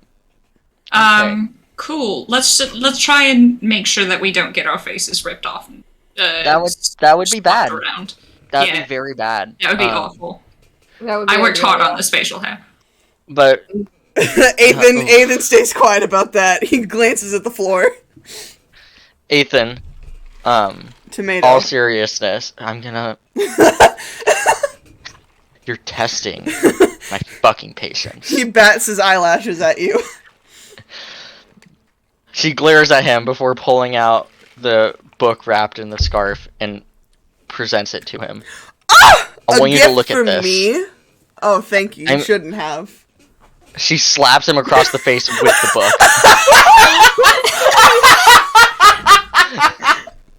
Roll me a dexterity real quick.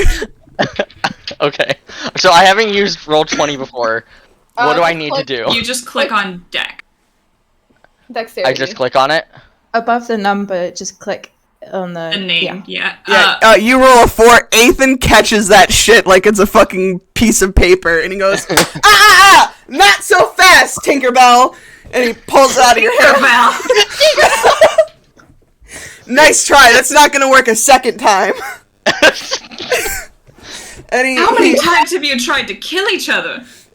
More times than I feel like the guards would be comfortable hearing. We don't have time. We don't have time to talk about that. Just she lets go and pushes it into his hands. Ethan flamboyantly look over this. Look over this. Ethan flamboyantly flips through the pages. Flamboyantly, all right. Pumpkin, please explain how you flamboyantly flip through book pages. Oh, you got him. You go, yes! Every page. Yes, Daddy! Every page he does a little, wrist flip. A little wrist flip. He's like, yes! Magic! Yay! Yes, I queen, must let's go. Slay me with literature, Daddy! Anyway. Pop your hip out every time you turn page. Bend and snap, and then you're just flipping the page. Oh no, I dropped the book. Let me just pick it up.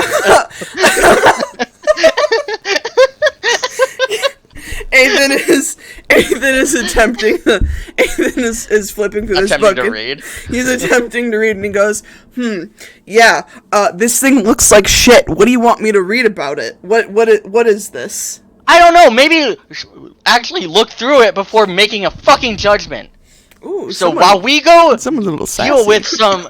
While we go deal with some god of trickery that might rip our faces off, and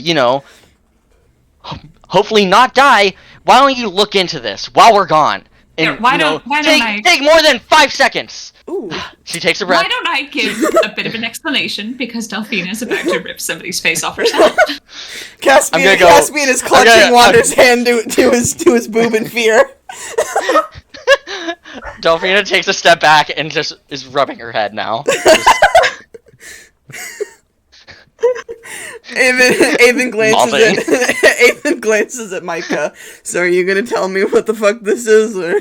Yes, I am. Right. So essentially, when we were first had talked to Never, we had made a bit of an investigation. And on the list, Percy, did you give him the list? I think he kind of like goes through his bag and pulls it out. It's like, yeah, the list of ingredients, yes. Yeah, so like the Heaven's Bone and the Fairy's Blood, and the on Eye it, of the Night Beast, which is yes, this book right there. And I tasted the ash that's in this book, and I tasted the ash that was in the room that I fell into, right under. Do you just put dirt in your mouth? Yes. Yes, he did.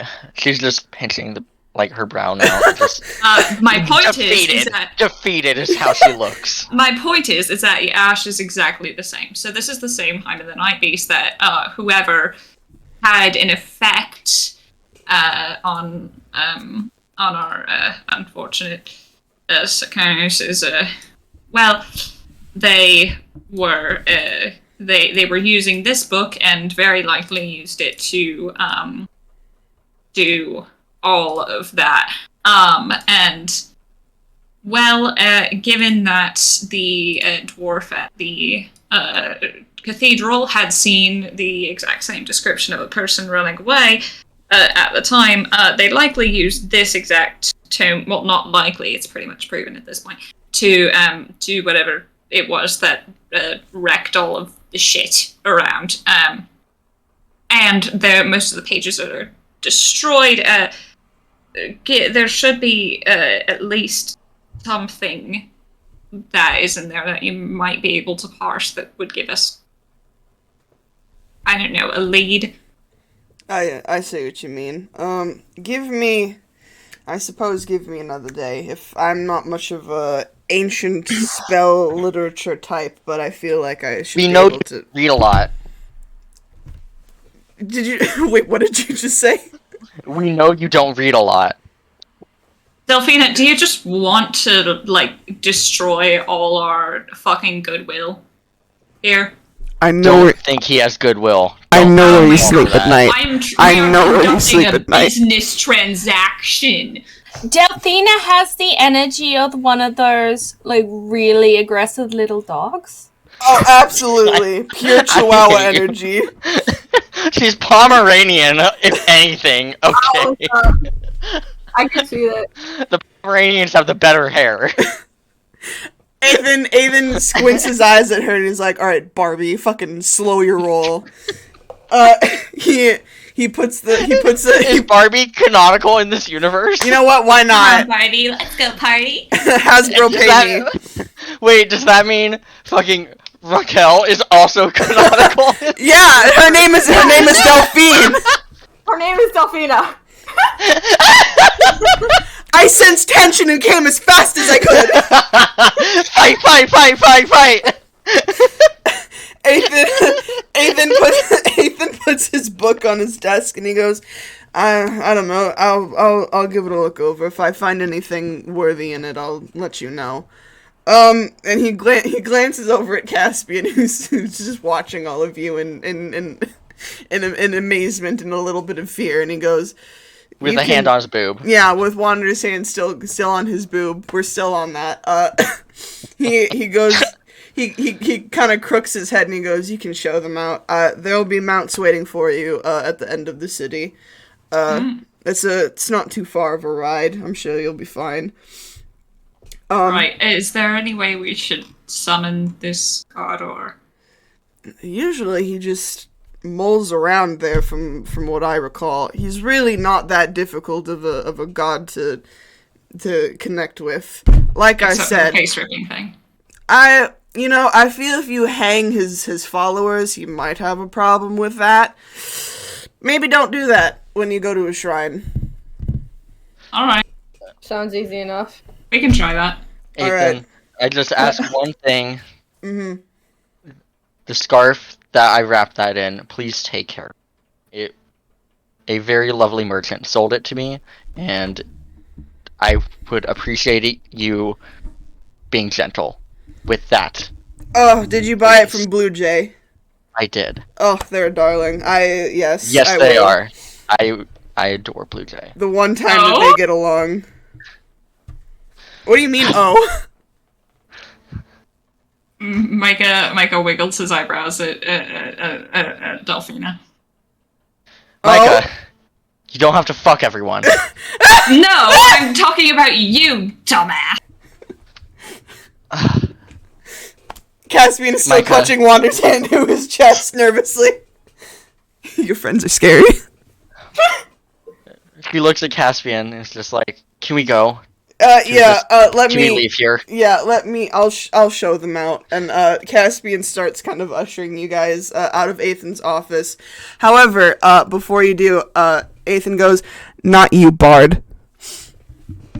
Oh shit.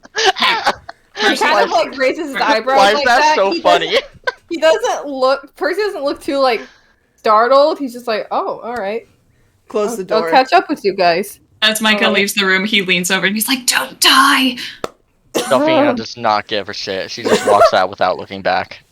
He'll like close the door behind everyone and turn Bye. to Athen. Athen is kind of searching through papers on his desk at this point. And he kind of glances over his shoulder and he goes, "Has anyone ever told you that keeping secrets from your peers is bad for your soul?"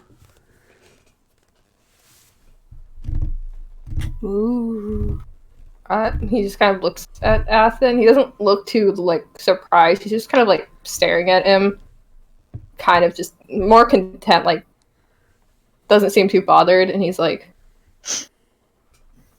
"I don't understand what you mean, Your Majesty."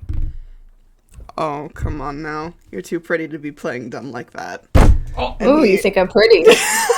Aiden kind of closes the book on his desk and he goes, "All I mean is that, you know, you're traveling with these people, and I just think that they deserve to know a little bit of all of your..." And he kind of like taps his claws together and he's like, "They deserve a little bit of honesty from you."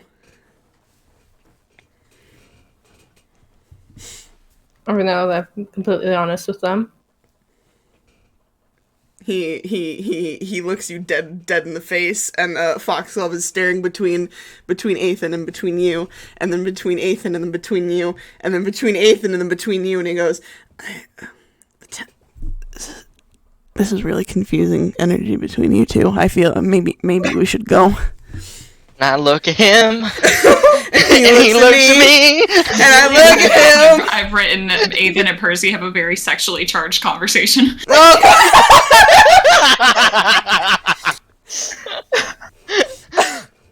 As Caspian is kind of like staring into the office, he's now let Wander's hand go from his boob. Oh, is everyone?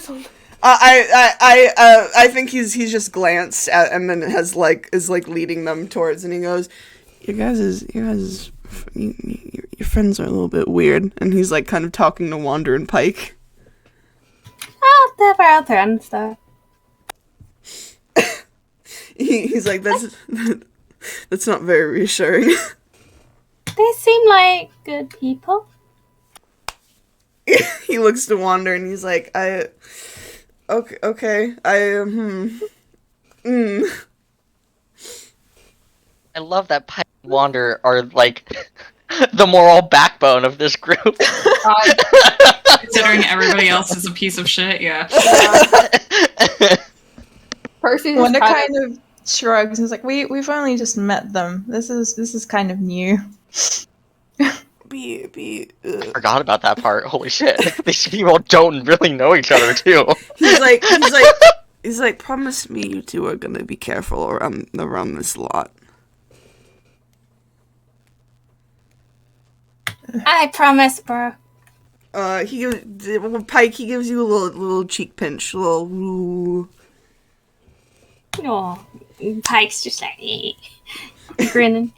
Caspian ruffles their hair, and he kind of glances at Wander, and he goes, "It means you too." We can look out for each other. Please do. I worry. And he gives you a head pat also.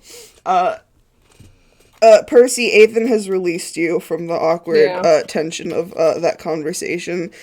Foxglove is mildly traumatized. When Percy like kind of steps out of the room, he kind of just like takes like a quick just deep breath after that. He's like, all right, and just goes finds the others wherever they are. Foxglove is like staring at you from the pouch, and he goes, "It was fucking weird." You guys all kind of meet up at the edge of the city. Caspian has led you all to the gates. And as you leave the city, the sun is kind of like, it's a little bit about midday or so. And you see little black sprites kind of running around the graveyard that is outside the city gates. They're kind of relighting candles and cleaning the dripping wax off of the gravestones, putting out fresh flowers, adjusting offerings. And if you get too close to them, they kind of squeak and hide behind some of the headstones and peek at you from out behind them. Aw. Cute. I don't trust them. Is Caspian still with us at this point? Yeah, he's kind of standing there. He's still kind of giving Wander and Pike a little, be careful. Don't let the... Is Wander's hand still on his boob? No, Wander's hand has been removed from his breast. His titty is healed. I'm about to do what's called a pro gamer move. Watch this. Oh boy, go ahead. Once Caspian is done talking to the two of them, Mike is gonna sidle up and be like, "Can I get a word with you later?" Oh, of course you can. I'm always into words, and he gives you a little little bounces brows at you. No brow. Yeah. No brow. Words. And Mike does the exact same eyebrow raises at him. Caspian gives Pike one more little hair ruffle, and kind of waves at Wander, and he wanders off to the cliffside, the seaside cliff. He wanders off. He wanders off.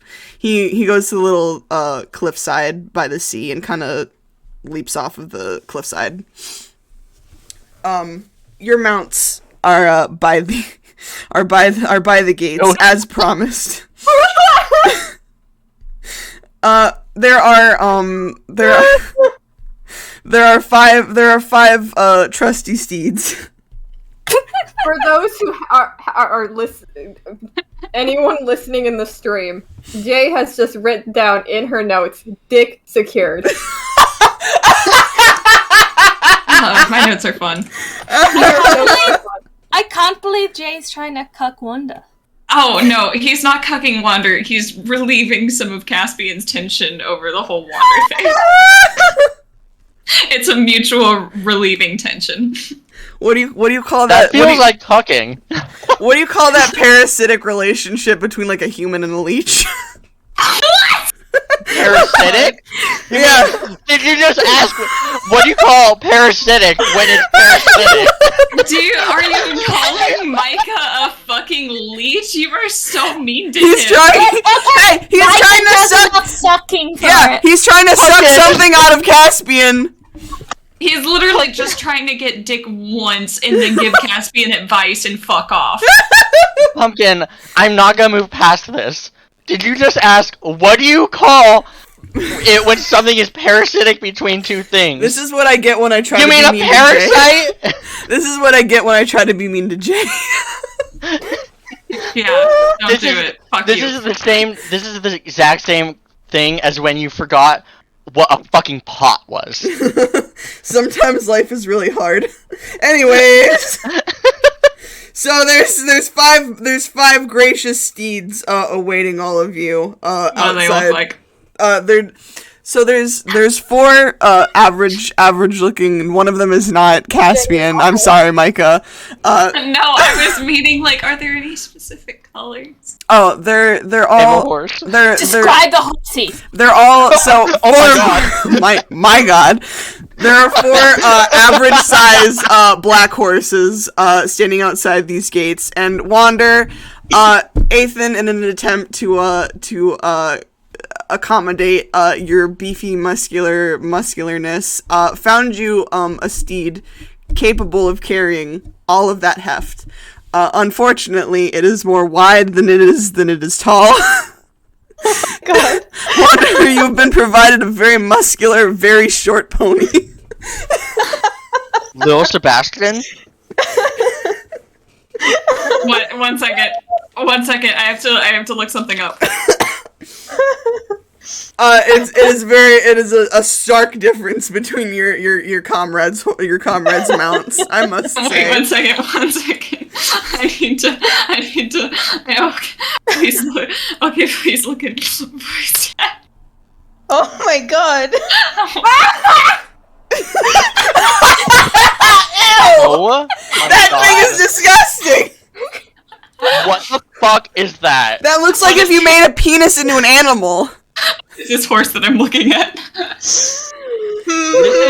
I hate this. I hate this. I am just trying to send you all on an adventure, and I get sent the weird-looking penis horse. All right. Wonder I doesn't guess- care. Wonder is very, very excited and gives horse head strokes. Wander, your pony whinnies at you. We are friends now. You guys travel What does my horse look like? your horse is in fact it's just your average run of the mill normal sized horse. You do look down upon Wander as their knees are to their chest as they are traversing the lands on their steed. Wait, what's mine look like? You're right. The rest of your horses are very similar to each other. They're all black horses to fit the death aesthetic. Athan is a narcissist. Honestly, king behavior. King, a bit iconic, if I do say so myself. You guys travel these roads without much issue. It's a nice warm spring day. But you come up to the spot that Athan has marked on your map that he gave you after you were pushed out of his office. And the ruins of a stone theater, a stone and wooden theater, seem to come into view. I'm calling my horse Sailfish. Sailfish? Yes. Wonderful. The two of Pike's favorite things, sails and fish. It's like a kind of. It looks a bit like a swordfish. It's a Ooh. kind of marlin. Aw. Where was I? There are, it's kind of, this, theater is kind of settled into the middle of a clearing and kind of pressed up against a large cliffside, with benches for viewing the stage, kind of lined in front. And tattered curtains kind of frame the edges of said stage. Lining the edges of this clearing are pikes with skeletons tied to them, and each of them seem to be dressed in different jester outfits, just as jesters and clowns. This being said, the skeletons seem to be in different, states of wear, and have definitely been out here for a very, very long time. Even the freshest one seems to be rather old. There is a priest that is sitting at an altar of offerings right in the middle of this stage, bent over and praying. He's got really long red hair, seems to be a half-elf, and he kind of doesn't really mind you guys as you kind of ride up on your horses. Excuse me? He goes, oh goodness, travelers, hello! Hello. How are you? Oh, just getting by in these difficult times, what can I do for all of you? Look at your wonderful creatures. And he Yes. gestures. We're. You not know what horses are? I don't get out much. They're horses. But we're outside right now, aren't we? I don't get out past here much. Ah, I see.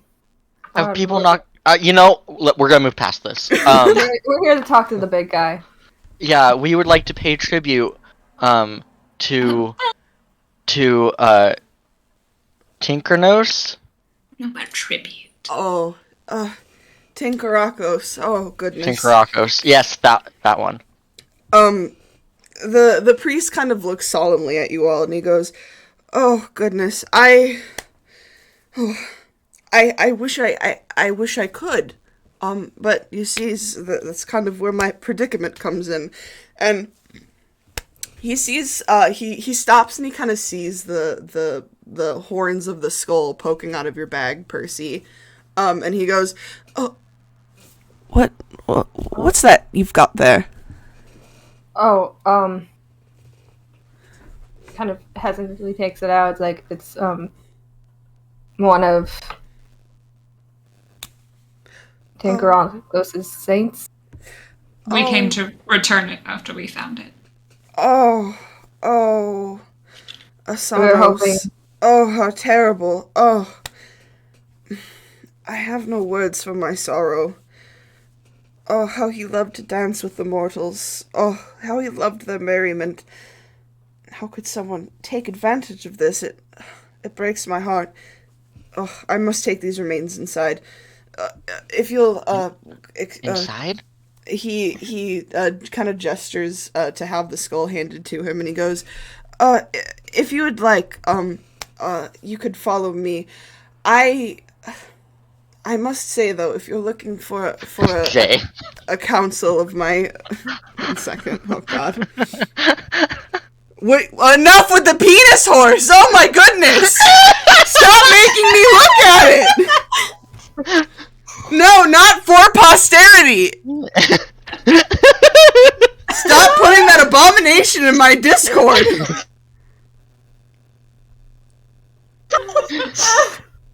By Talos, this can't be happening! We're talking about the death of someone, and you're like, haha, penis horse. Jay has priorities. Jay truly does. Anyways. Yeah, he's like, if you're looking for audience with my lord, I must disappoint you. I haven't seen him in some time. None of us have, in fact. What do you mean? None of us? He's gone. I haven't seen him in what, 3.5 years, perhaps. You think there would be a way we could try and get his attention? Are there more of you? It's just me right now. If you'd like, you could come in and take a look around. I'm not sure you'll find anything of great use, but he kind of gestures to guide you guys in. Insight check. Oh, go ahead. I got a bad feeling about this one, Chief. Oh, I got a bad feeling. Wait, can I roll for perception? Yeah, go ahead. Hey, yo, that's a 19. Oh, also, Frez, Whoa. up in your character sheet, there should be a little cog by, like, core spells, like, all that stuff. What? In your character sheet over where it says, like, core bio spells, there should be a Yes. little Oh, cog. yes, I see it. Sorry. Let me look. Wait, I got it. I'm trying to find, like, the advantage thing. Toggle. It's the first. It's the box on the right where it says under NPC. It says roll queries, and just change it from always roll advantage to advantage toggle. Oh, Lord, 1 second. I can send you a screenshot real quick, just so you can Here, see I where it is. already did. Oh, okay. Oh, I got it.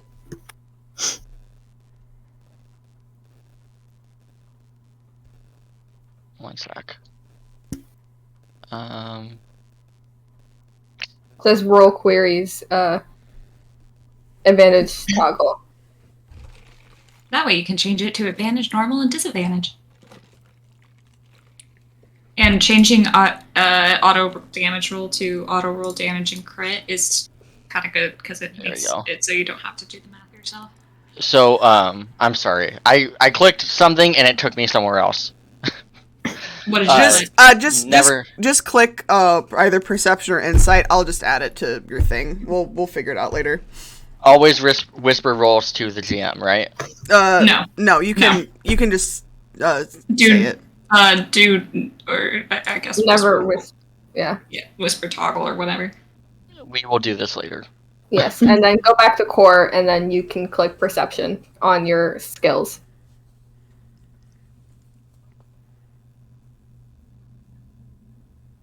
Oh, wow. Oh, boy. Great. Oh, wow. You're blind. Percy, did you want to roll? Sure, you'll roll some insight. Why not? Okay. Oh, I didn't know if it was you or someone else who asked. That was me. I rolled a 19. Oh, okay. Maybe it was just Jay then.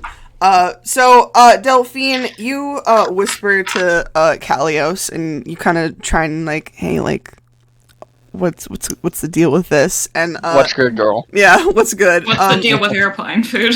Yeah, what's the deal with eggplants? It's not an egg. It's not a plant.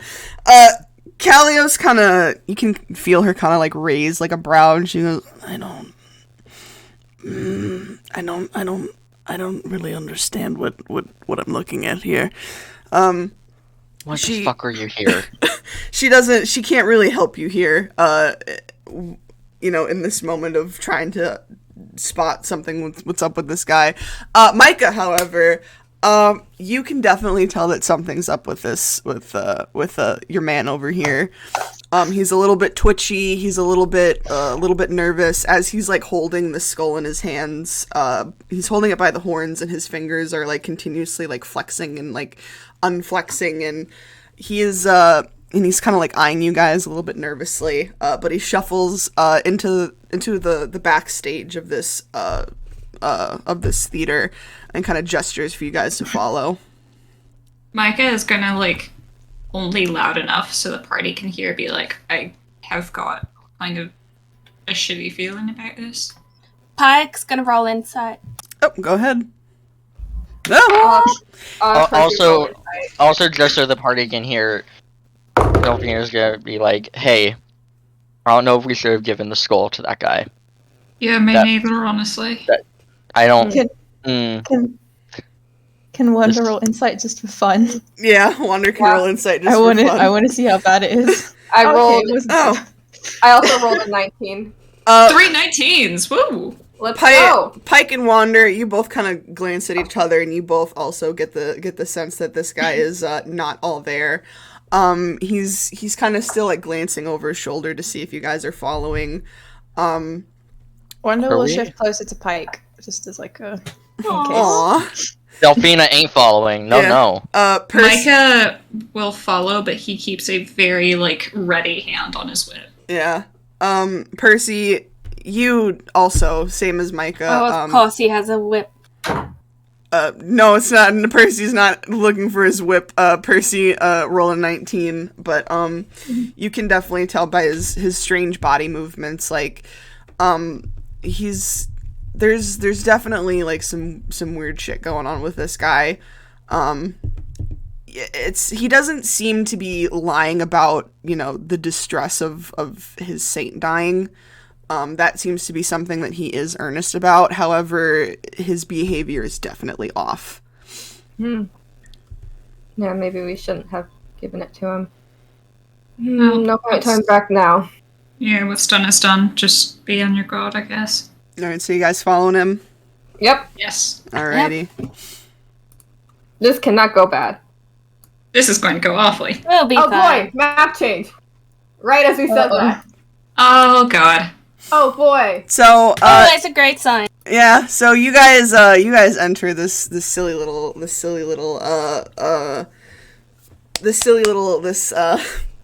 Tee hee, oh hoo hoo. Yeah, this fun little place, and you guys walk into the first the first chamber of this. You kind of realize this extends into what seems somewhat like a cave system. The walls are full of carvings of like jesters and clowns performing at grand parties, dancing, playing instruments, general depictions of merriment. There is a very large statue in the middle of this room. that bears what you can see as a two-headed jester god in the middle, one head bearing a large ear-to-ear grin, and the other hosts a forlorn look of despair. Around the room, you can kind of see tables and altars of offerings, barrels of ale and wine, piles of brightly colored stones, small piles of coin, and rotting offerings of meat and fruit. It does not smell that great in here, to be quite frank. Right. And on one of the altars, you can actually see a stack of beautifully illustrated tarot cards. The priest kind of wanders aimlessly around the room, still holding the skull, almost as if he's in a slight daze. Alright, and no one touched the offerings? Delphina makes, just such a disgusted face. Like, oh my god. You she bitch, says, you live "You like live this? like this?" She says that. I do want that said. The priest kind of glances around and goes, "Oh, I do live like this. I live quite comfortably, in fact. My god always provided very well for me." There's rotting food. Provided? I mean, provided. Like I said, he really hasn't been around for quite some time. I'm hoping one day if we, give him enough, he'll come back. I noticed, those Delphina's tarot just cards. gonna... Sorry, go ahead. I noticed those tarot cards over there. Do you know how to read? Oh, who are you talking to? The priest. Usually our god really liked them.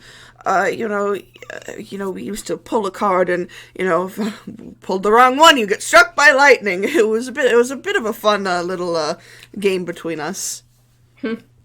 Right. I was just thinking of different ways to probably try and communicate with him, I suppose.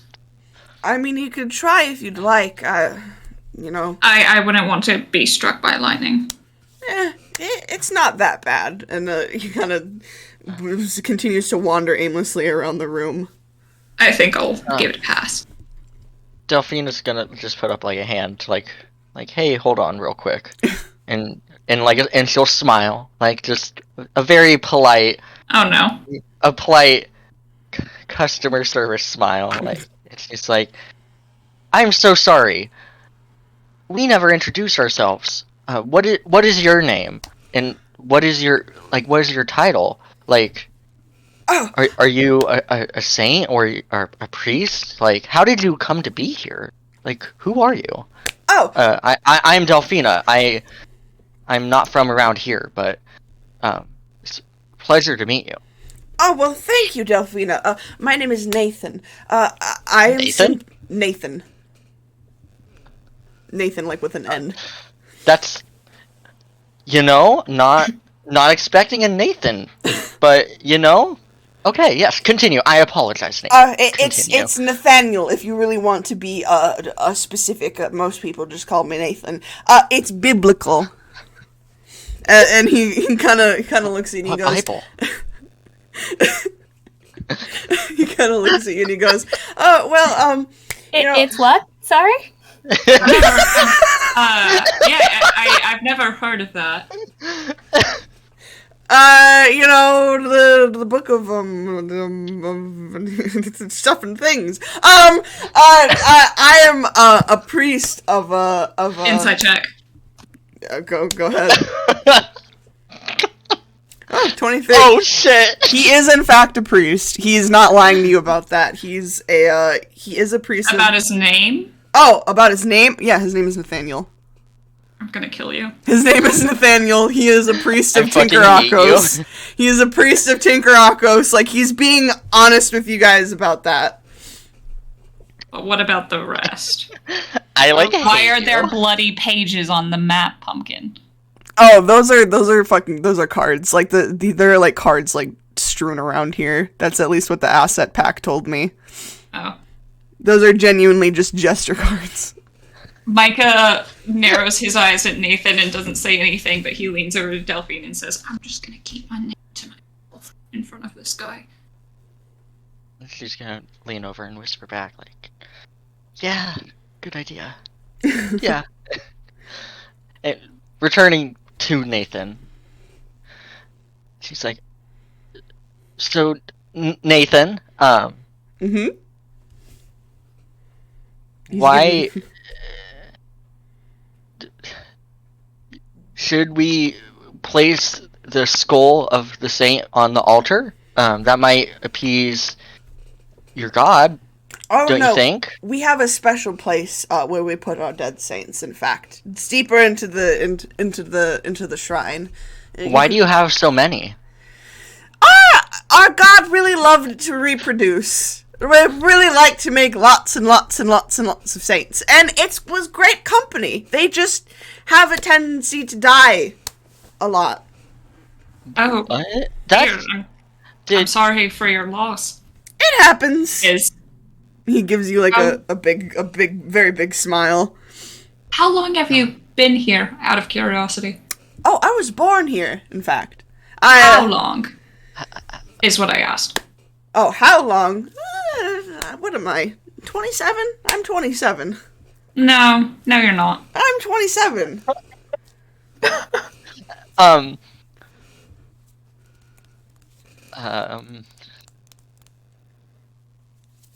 Can I roll persuasion? Persuasion? Yeah. Yeah. What do you want to persuade him about? Just, you can be honest with us. We're all friendly here. We returned your saint skull. Like, you know, you can trust us. You're with friends. Go ahead. Oh, please don't fuck me. That's a 7. Yeah, you still have advantage toggled. Yeah, up on the corner, or up top of the screen, say like advantage, normal, disadvantage. Just click normal. I don't know where that is. Here, Up on your character sheet, below like where it says like class and your race, and above initiative and class and like armor class, there should be advantage, normal, disadvantage. Fraz grandpa moments. Listen, I don't play this fucking devil game, okay? I don't play this game for sinners. Where's my bingo card? You young people in your gosh darn math dragon game. Raz, there's a screenshot. I don't. Is it not there? Did you not I toggle think it? we never got past the first stage. Is Yeah, what was that's happening not there. here. Okay, So you're gonna you want to didn't go up there and do right-click- advantage toggle and like roll queries. Click on that and click advantage toggle. Roll queries. Press What? from where? You Hold see on, where hold on. that normal thing. You see where there's core bio spells. There's a little wheel right next to spells. You're gonna click that, and then right below that, you should see like a box that says like NPC. Go to where it says roll queries. Click on the thing. You should have a drop down window, and you click advantage toggle. Okay, thank you. Oh, there we go. And then go back to core, and now you should have the advantage toggle on and off. And I just click normal, right? Yeah. I think at this point, like, you rolled, it would have been a 7. Yeah, it's a 7. Okay. Nathaniel kind of looks at you and he goes, I'm very well. I'm among friends. See, I have my friend here, and he lifts up the skull, and he goes, and I have my friends here, and he gestures to you guys, and he goes, all I'm trying to do is put my friend into our catacombs. I'm sure we can do that with the harm. Shrugs. We Is can there any way hang we out can help? here. We can hang out here and not go. Actually, no, I think I'll go along with him. Yeah, I'm kind of curious. You can, if you want to. I would nobody. I Oh, won't is make it? You. I wouldn't want to impose. Oh no, you can if you'd like. I mean, this is a place of merriment after all. Oh, can Wanda use it might not be like useful, but can Wanda use divine sense real quick? Yeah, just a moment. What does that do? I click the card. You can read it in the thingy. No.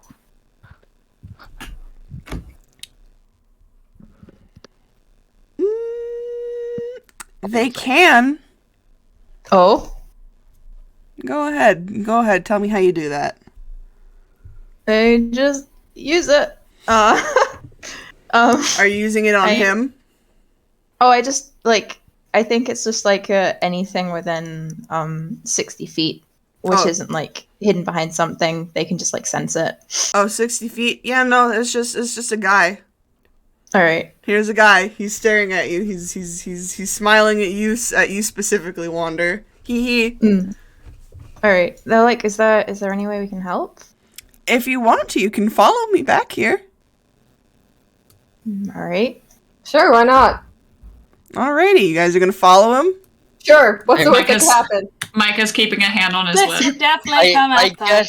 I guess this. I'm in the minority, so let's follow him. So just gonna keep a hand on her dagger now.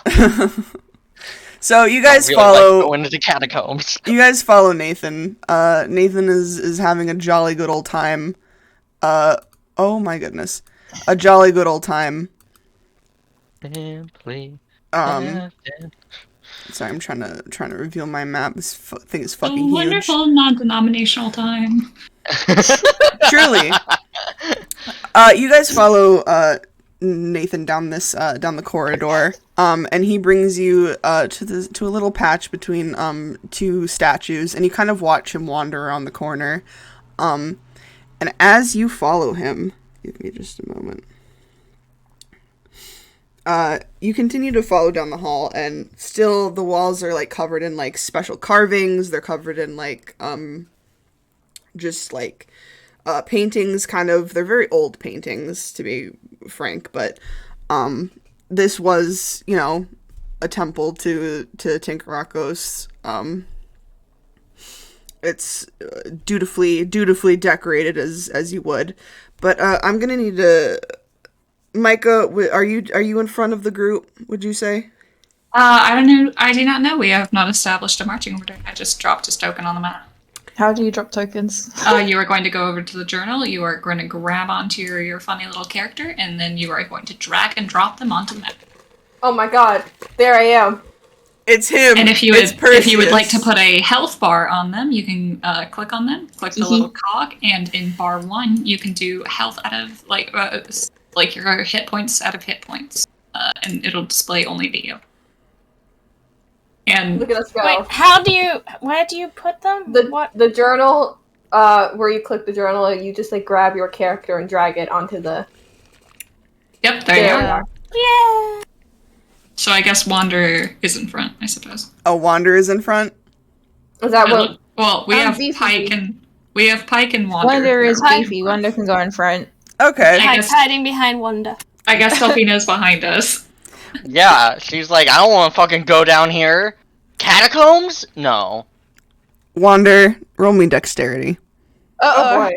Oh, no. Good enough. The ground caves in between the spot just as Nathaniel kind of wanders off around the corner. The ground caves in, pulling kind of large rubble chunks kind of falling underneath you, and you just barely are able to grab the side of this essentially large chasm that's kind of broken into the floor. Oh shit. Oh god, there's Micah's gonna grab Wander and try and haul them up. Alright, roll me strength. Pike will assist. Pike can try and pull themselves up as well. Or Wander, you can roll me strength. I don't know, you didn't do really well on that first one. I know, I have to make up for it, but I'm probably not going to. Oh my goodness! No! Whoa! I feel like that just made it worse. I wonder somehow despite your big, beefy, giant arms, you are unable to pull yourself over this, my God. back up over. No, Pike, you are not any help either. My God, Micah is doing all the heavy lifting this session. Micah, with your big, strong, beefy man arms, you heave Wander up over, up from the hole. You pull them back, and God, your armor is so heavy. Holy shit! Most of it's not the armor. Oh, you're just that muscled. All right. A little bit iconic. Oh my god. Oh. Most of it's not the armor.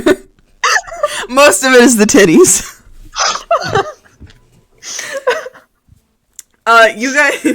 You guys are, Nathan has, like, wandered off far ahead of you guys, and there is a very large, or not very large, it's about maybe 20 feet across, a large hole between, you guys and, the pursuit of Nathan, just where this statue, that you guys are standing on is, you're gonna have to... It's a statue that you guys are, like... Can you repeat that for me? You cut out a little bit. Sorry, you guys are placed in an awkward spot where the ground was supposed to have caved in, but you are realistically supposed to be like right here. I keep saying right here as though you can see me. Like on the second tile, closer to the. Gotcha. Right there. So that's where we're supposed to be, but where we're at has caved in. Yeah, or so we're supposed to be over here. Yeah, right there. Okay. In my mind's eye, in my artistic vision, as it were, Wander has caved in the floor, and so you guys are gonna need to get over to where this statue is, and there's a 20 foot across collapse in the floor that you guys are gonna have to get over. I'm guessing we can't just jump over it. How deep is it? Well, It's pretty deep. I was about to say, actually. Do you do long jump, Jake? Well, Okay, actually, Press, before you... I'm gonna cast a funny little spell called Jump. Yeah, before... He's gonna slap himself in the chest. Before you sass. Wait, hold on. Before you go. Oh. Can you take one end of a rope? Yes! Alright, then, yeah, take the rope, one end. Alright, Micah casts Jump, and he goes over with the rope. Alrighty, you're over with the rope. Wander, I take it you have the other half of the rope in your hand. Alright, what are you guys gonna do? Wait, Wander, can you tie it to, like, one of the statues, or, like a rock or something? Yeah. The other statue is on the other side of the... That's what I'm going to tie it to. You can tie it. Statue. One of you can tie it to the statue. Micah, you can tie it to the dragon statue next to the fire. Wander, the hole is blocking the other statue. I'll tie it to the dragon statue. Hold it. You're gonna have to make a strength check for each person that gets across, Wander. Oh no! Please do not kill us. Oh no! Well, that's what we have the death dice for. Hold on. Oh god. Alright, hold on. Is there anything Wander can, like, tie it to? Nope. Oh no. Okay, how about this? If everyone holds it with me for every person that goes across, then, like, we can do it together, but then, like, the last person across is just gonna have to rely on me, I guess. I hope I don't screw that up. How are we gonna get you across? I can... The statue will hold. How about that? I'll give you guys that one. I can hold on to it and swing, I guess. Maybe. God. What's gonna work? Teamwork. What's gonna work? Teamwork. Alright, I guess I hate it here. Alright. Percy will give, like, Wander, like, kind of, like, a pat on the arm and is like, I'm sure you got this. This will go completely fine. And, Alright, hold on. So Percy's going? Hold on. Maybe, but I'm doing something. Percy is going to give Wander Bardic Inspiration. Aw. Okay. In case we need that. I also want to maybe... let me see how long this lasts. Nope, that was the wrong one. It lasts up to a minute. How long will it take to get everyone across? It'll take each person maybe like 30 seconds to get across. Oh wait, no, it's just gonna be a strength check, not a saving throw, right? Yeah, it's just a strength check, and then Alright, I'm gonna have no worries. Percy. I'm gonna have each person do an athletic as they go across. Alright. I was gonna see whether I should cast like bless on myself, but it's for saving throws and attacks only, so never mind. Inspiration, Okay, thank you. so the heaviest, think the that's heaviest people should go first. And The then- heaviest person would be Wander. Well, obviously not Wander first. Micah's already on the other side, right? Yeah, I've tied it off to the statue. Okay. I guess I could go first. Athletics check. Yes, please, and a strength check from the sheeple. Can Wonder roll with advantage while everyone is still helping them with this? Yes, I will let that happen. Okay. That Also, is Wander has Bardic inspiration. in case we need it. And then that is 14 athletics. Yeah, you're good. Percy, or is that a 6 or a 14? It's a 14. Oh, okay, yeah, that's fine. Wander, you stand steadfast as Percy. You do fancy little bard flips and turns and He goes over the rope. he scales over that rope. Damn, look at you go. You pop next to Micah, alive and not falling through the hole. Who's next? Pike will go next. Go ahead, Pike. Roll me in athletics.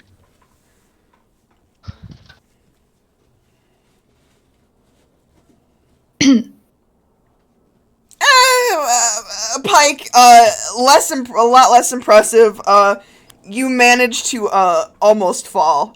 You're climbing. You slip, but you manage to grab it just in time, and you kind of do a weird little sloth shimmy all the way to the other side. A good slippery fish skin. Okay. I guess that's me next. Miss Delphina, roll me athletics. Once again, you being the Girl boss. the girl boss, miraculous creature that you are, you as well almost slip and fall to your death, but you catch yourself just in time in an iconic moment. Ergo, Kalios fucking extends her arm out and she grabs it for you, and she helps you slink your way across because your dumbass almost dies. Wait, so would everyone else just see Delphina reach out and then this fucking shadow reach out from her own hand? Yeah. Percy doesn't question it. Not questioning it. Micah's eyes widen, but he doesn't say anything. Real hot girl shit. Spider-Man doesn't have shit on this pussy!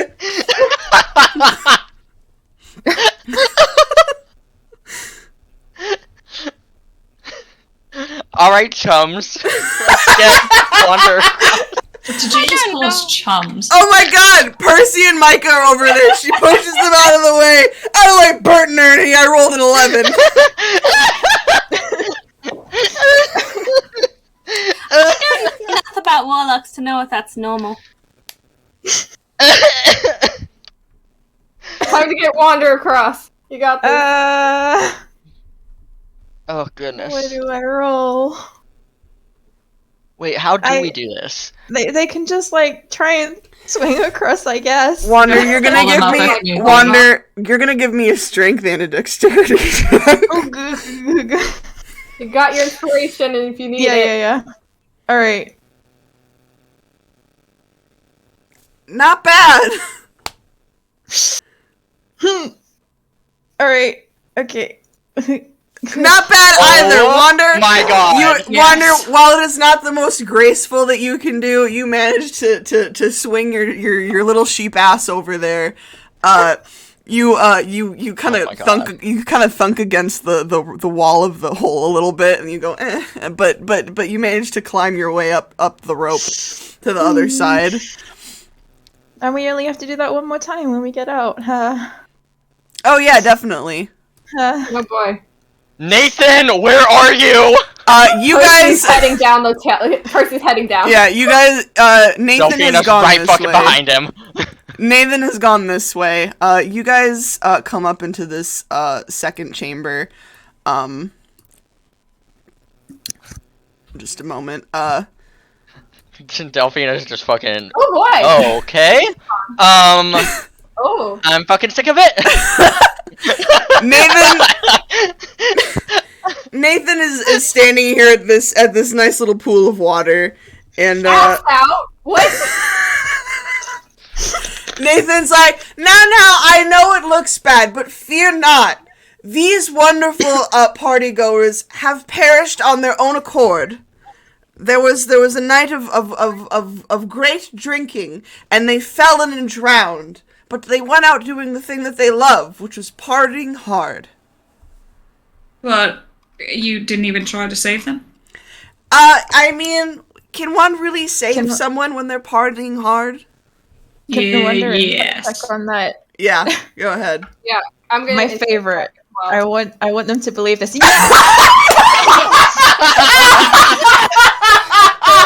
That tracks. Oh my god. I'm glad they went out doing what they love.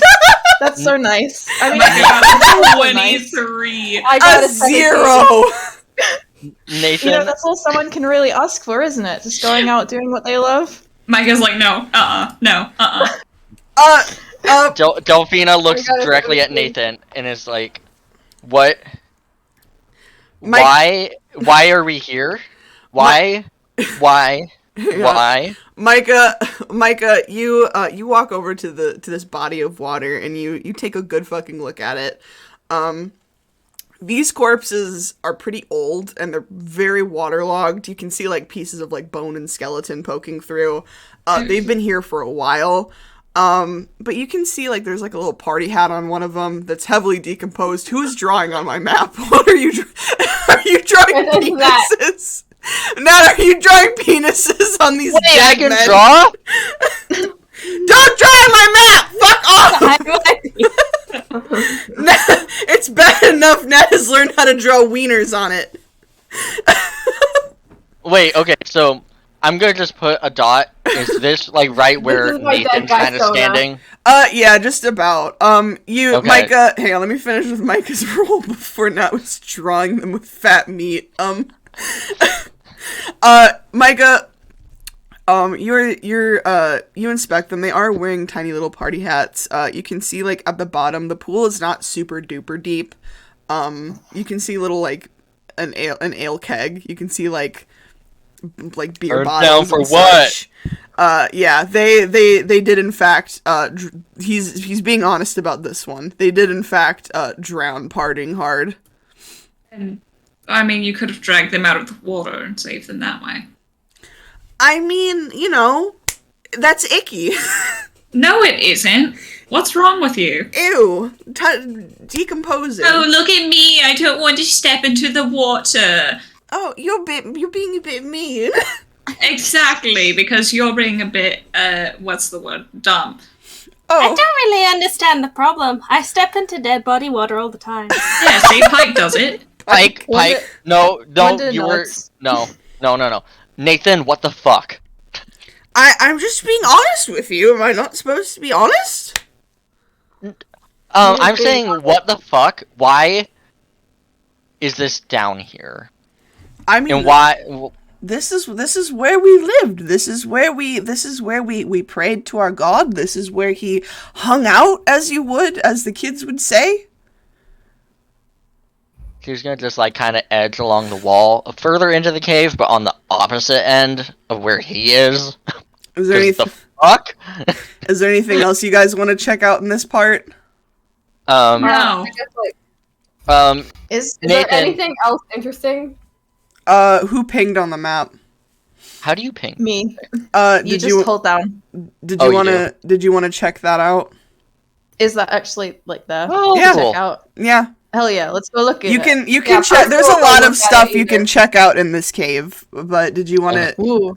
Did you want to look at the thing? Percy will check it out too. What are we rolling? Roll me insight, or not insight. Perception. Perception. Ooh.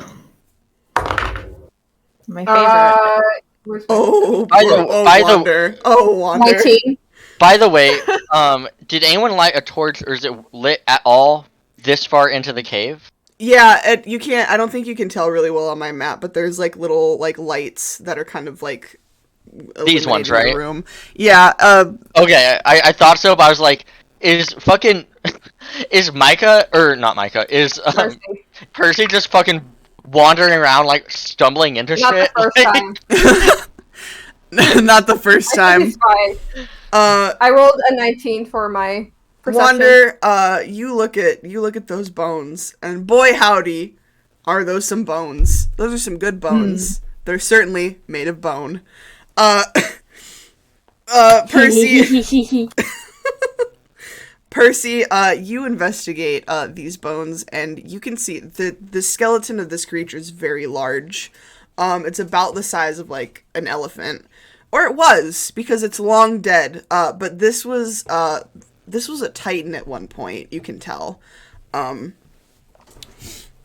Remember the Titans. Yeah, remember the Titans, because it's definitely fucking dead. You can see... Oh my god! You can see, there are some, like, crushed bones near its throat. And a little bit, like, there are some cracked ribs along this chest. So you can definitely tell that, like, something attacked this at one point when it was still alive. It's been dead for some time, but, you know. Alright. Is there anything else to check out in this room, or? That's probably about it for this one. Alright, I guess we can move on. Alrighty. We're gonna go. Do these things have flowers on them? Do the dragon or the titan bones? The tree looking thingies. Oh. I think those are moths. Oh, well they're friends too, but we can leave them alone. How respectful. Is there a night vision thing on this map? What do you mean? It's revealing some of the map as we go through it. I know, stop looking. Stop looking. That's Pumpkin. It's basically a funny little DM. Oh, I thought you were looking at the stream. Yeah, stop looking at the stream. Look only at the map. Anyways. You come in here, and... Bodies. Nathaniel looks at you guys and he said, I see you found my Bodhi Vault. Your Bodhi Vault? What the fuck? Delphina, everybody has a Bodhi Vault. My family had a no, Bodhi they do Vault. not. Yes, my family had a Bodhi Vault, although we called it a crypt. A Bodhi Vault. That's not the same. That's probably This is not the same. There is a Bodhi Vault in Aesidon. There is a Bodhi Vault in Aesidon. Can you reveal just like a little bit more of the map, like where Delphina is fucking standing? Yeah, there you go. Let me guess, there's something under there that I don't know what I expected. You know, anyways, you're in the Bodhi Vault.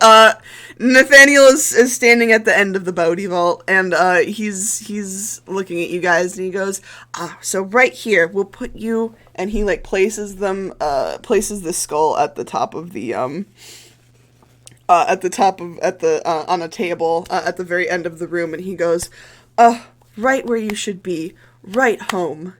And he looks at all of you, and he goes, really, I can't thank you all enough for, returning my dear friend to me.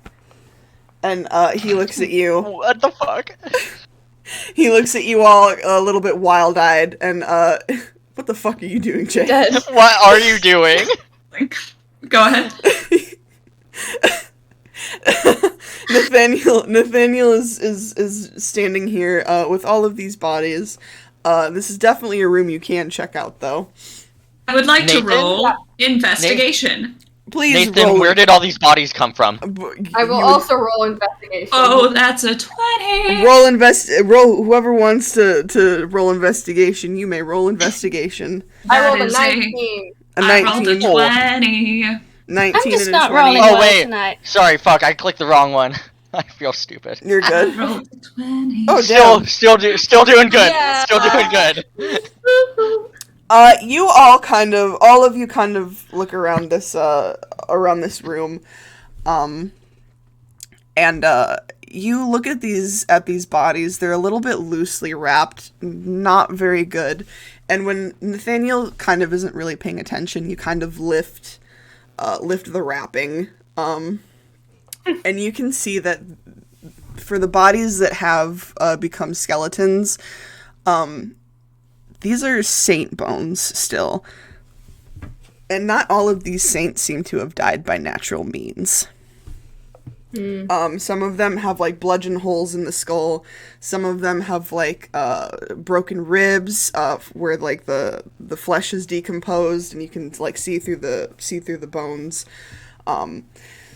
None of these bodies really seem to be in good sorts, though they are neatly wrapped to kind of perhaps give off the intention that that is the case. Nathan looks what? at you. Nathan looks at you, Delphine, and he goes, "Whatever could be wrong?" I didn't say there was anything wrong. You just so I think that says a lot about you. But let me continue. Let me finish. She's gaslighting. She's gaslighting Nathan. Why are there so many saint bodies down here? And why do some of them look like they've been murdered? Like, a lot of these don't look like they died in their sleep. Like, that one, and she'll just point to, like, a random one. That one looks like, his ribs were broken, and then his skull. So, what? Can you elaborate on, all of this? Delphina, have you never seen a crypt before? Delphina, maybe we Percy? shouldn't be questioning. Delphina, maybe we shouldn't be questioning the man on how burial practices are done. I will be questioning because Delphina, you are being incredibly culturally insensitive right now. Oh my god. I don't think this is a culture. I think this is a murder. Multiple murders. And you think poor Nathan over here would do that to all of these people? Without any proof? Micah, like 5 minutes ago, you weren't trusting this guy either. Yes. Wait. Wanda, come here. No, Wander, don't. And Micah, like, you made a fantastic point, Wander. Stand by it. Micah, like, brings Wander and Delphina into a huddle and says, "Okay, he might be murderous, but putting that onto his face might get him to murder us. What the fuck are you doing? I see. Yeah. What the fuck? You're being a fucking idiot." Oh, did you call me an idiot? Oh, No, I'm calling Delphina an idiot. Wander, you're doing amazing, and I love you. Micah, Micah, if he's a fucking murderer, we have to stop him and murder him. Well, we need proof first, but if he's a murderer and you call him out on that shit before we have any actual proof, then he might just fucking murder you. But if he's not a murderer, I did not say he murdered anyone. I just said these look like they've been murdered. That's all I said. They look like they've been murdered. You are going to get us all fucking killed. I'm calling it now. If he's guilty, which he probably is, he's gonna be like very sketchy about this. So calm your fucking justice boner down and let me gather some fucking information. I'm the only one fucking asking questions here. You guys are all fucking accepting this. So do something, or else I'm going to do something. She's gonna step away. She's stepping back to where she was, away from the group. Fox? I don't see anything weird here. I mean, I bring a lot of bodies back to Aesidon, and no one thinks I'm a murderer. Do they? And then Pike turns to Wonder and is like, do people think I'm a murderer? I don't think you're a murderer, Pike. Thank you, Wanda. Foxglove is poking out of your pocket, Percy, and he's wide-eyed and staring at your friends. Quite entertaining, isn't it? It's just like all of you are fucking unhinged. He goes, look at us, a couple of cards. Is he Danny DeVito? Please let Foxglove's canonical voice be Danny DeVito. If you were sure, why not? My god, this is... Can I do something? Yes, you can.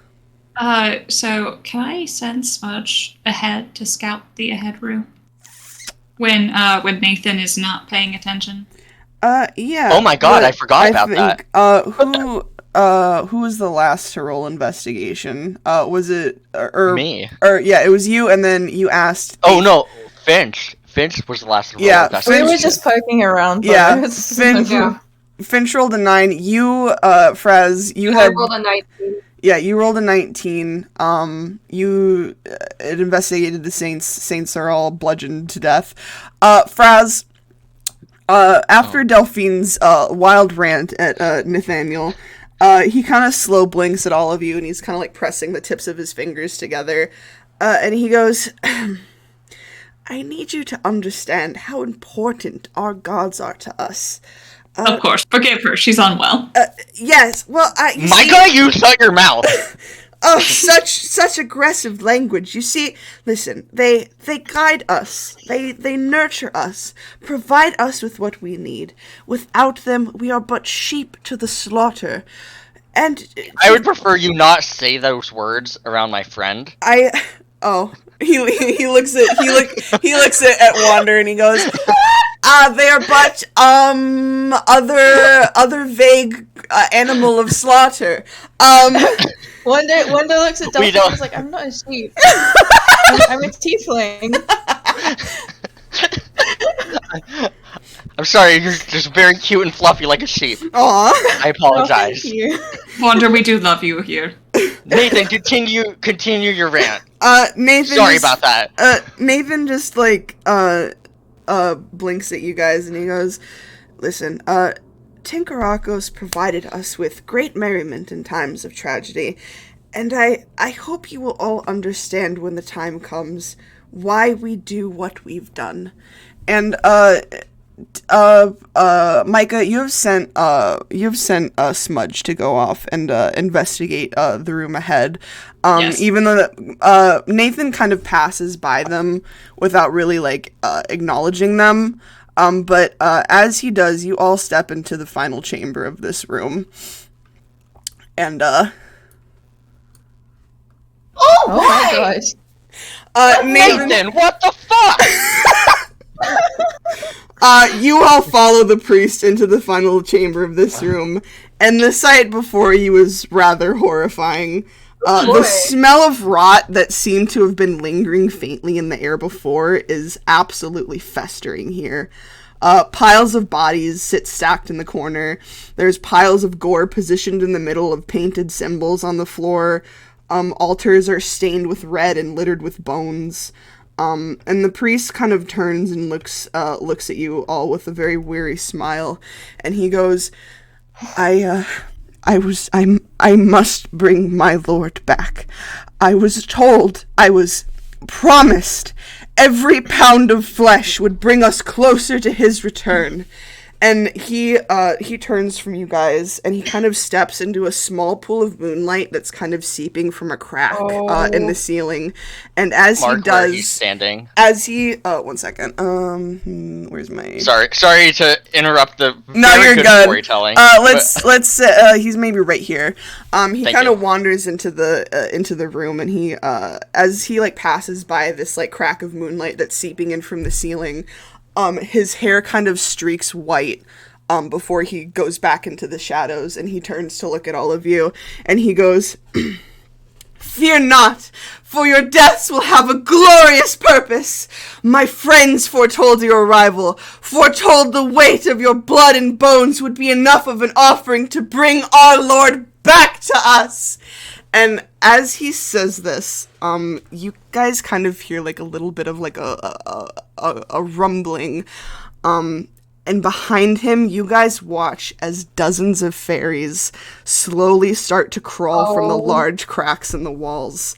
Their low snarls and hisses kind of fill the room, and their maws are kind of opening and closing in anticipation and hunger. They blink their many eyes at you, kind of limbs twitching and spasming, and the priest watches you all with wide, delirious eyes, and he goes, You will quench their thirst, and they will bring him back to me! Like hell we will! Pike claps their hands and is like, oh, he killed them. Yes, Pike! Yes, Pike! Look, Delphina looks to Micah. This is what I was saying! This! We didn't have any fucking proof, dumbass. The bodies we saw earlier? We didn't know that he had killed them. Maybe stop jumping down my fucking throat when I'm more keen on giving people the benefit of the fucking doubt. Let's table this discussion. We need to fucking kill this man. See, why not take him into custody, give him a fucking trial, and see him rot in prison for a while? What jurisdiction are we in? We don't have the luxury right now. Fuck it. There's fairies everywhere. Let's fucking kill something. You are the most unhinged person I have ever met in my entire life. What are we doing? So just kind of positioning themselves like in front of the party as like kind of a shield, just in case. For now, until we like decide whether we're like attacking or running. I say we attack. I say we attack. So, here's the thing. Here's the problem.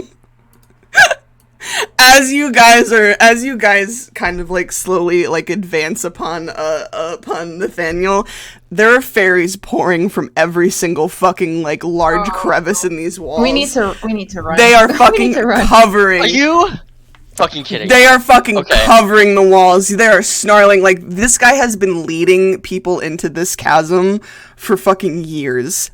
There are bodies in like various states of decay. Some of these people are bones at this point. Like, he has been charmed by these fairies for a very long time. If you wanted, you could try to detain him. Fuck no.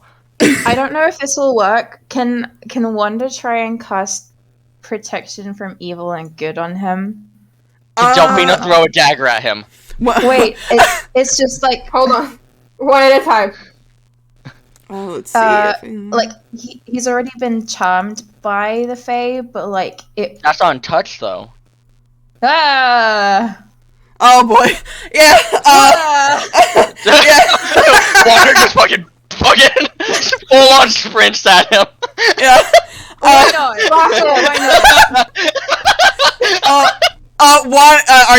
Are you running and grabbing him? Wander, no!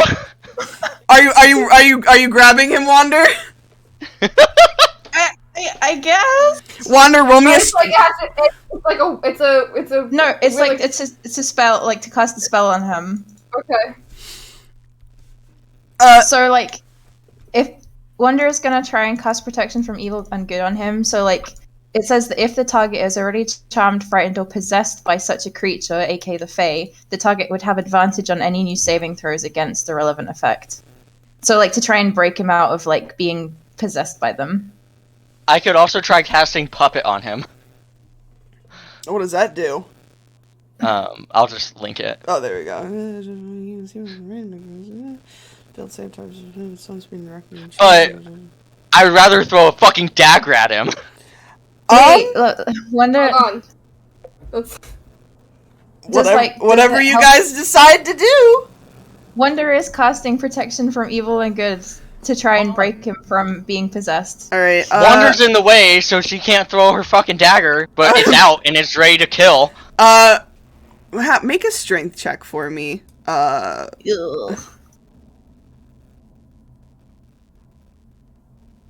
Let's see.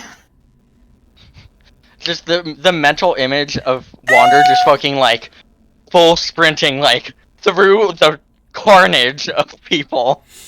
Wander, you grab him, and while you don't have like the best like grip on him, like he's kind of like friends, help me, and like he's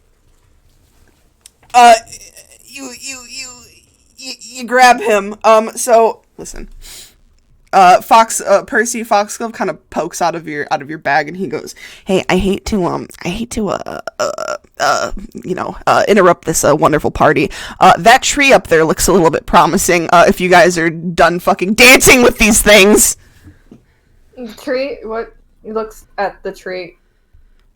What's special about the tree? Foxglove glances at a fallen tree that kind of leads upwards to a large opening near the ceiling that seems to be what could be interpreted as an alternate exit. As you guys are kind of like squabbling amongst yourselves, a large fairy the size of a horse kind of leaps down from the top of the wall behind Nathaniel as he sees you, like, grabbing him.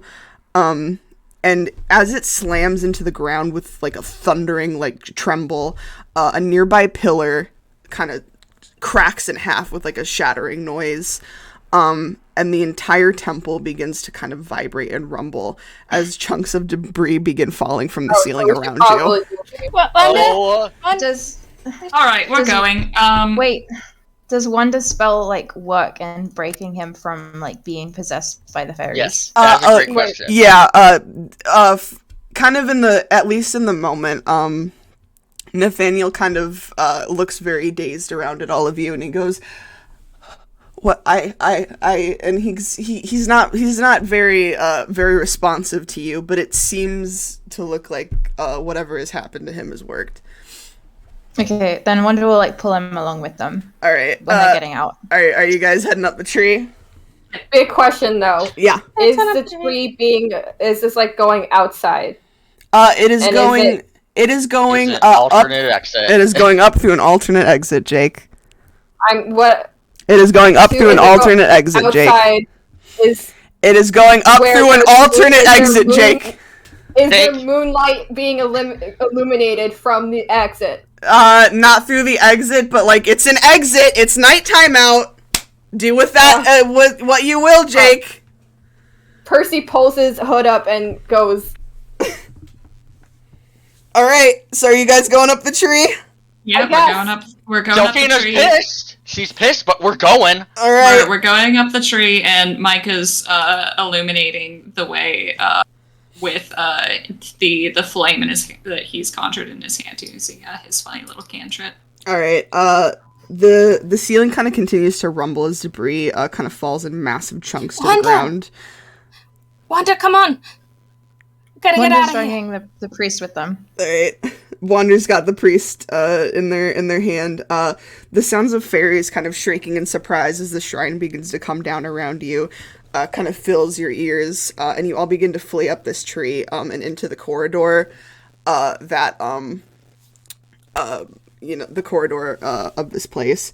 And I don't have a map for this, so we're gonna have to use Adventure Imagination Land. Theater of the mind. Yeah. Fairies kind of snap and claw at you all as the surviving brood pursue you, as, like, the ceiling begins to essentially fucking come down behind you. You can kind of feel gusts of air as they fail to, like, kind of bite and slash at you with these, like, long talon-like claws. I'm gonna need you guys to roll me dexterity. Like, all of you. Like a dexterity saving? Or? Just dexterity. Oh, shit. Oh, no. Holy shit! Whoa! Oh, no! I rolled a 10. Oh, no, no, no, no, no. Oh, Wander, look at you. Wander's fucking tanking all the way through this. If people are falling, like, around them, can they try and, like, grab them with their other hand and, like, push them up? Yes, you can. Go ahead, give me athletics. Wait, before that... And you still have your bardic inspiration. Yeah. You need it. Before that, Micah is going to use his wild shape to turn into a falcon so that... and fly up so that Wander has one less person to grab. Oh, shit, go Micah. Okay, alright, Micah, you're a bird.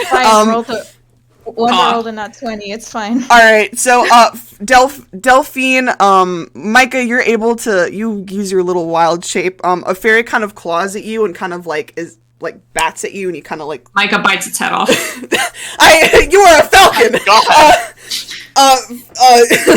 It kind of bats at you, but, like, it only, like, knocks you slightly. It does not, like, hit you out of the air or anything. You're flying ahead of the group.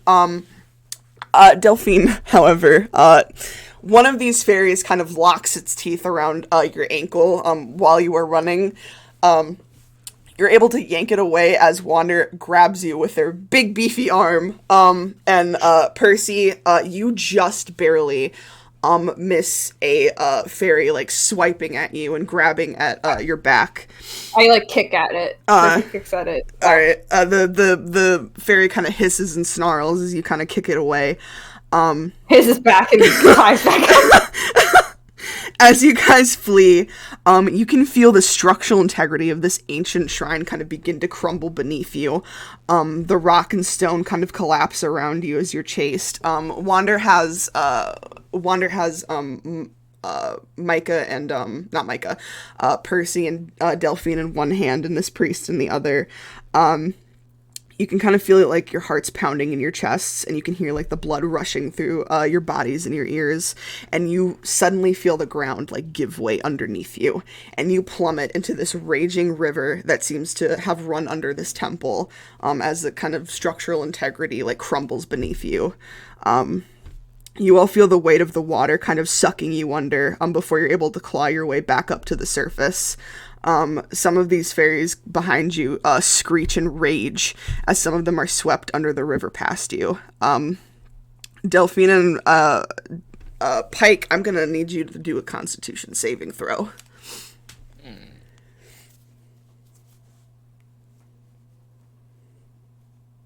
Oh. Micah and Birdform guess I'll follow the river.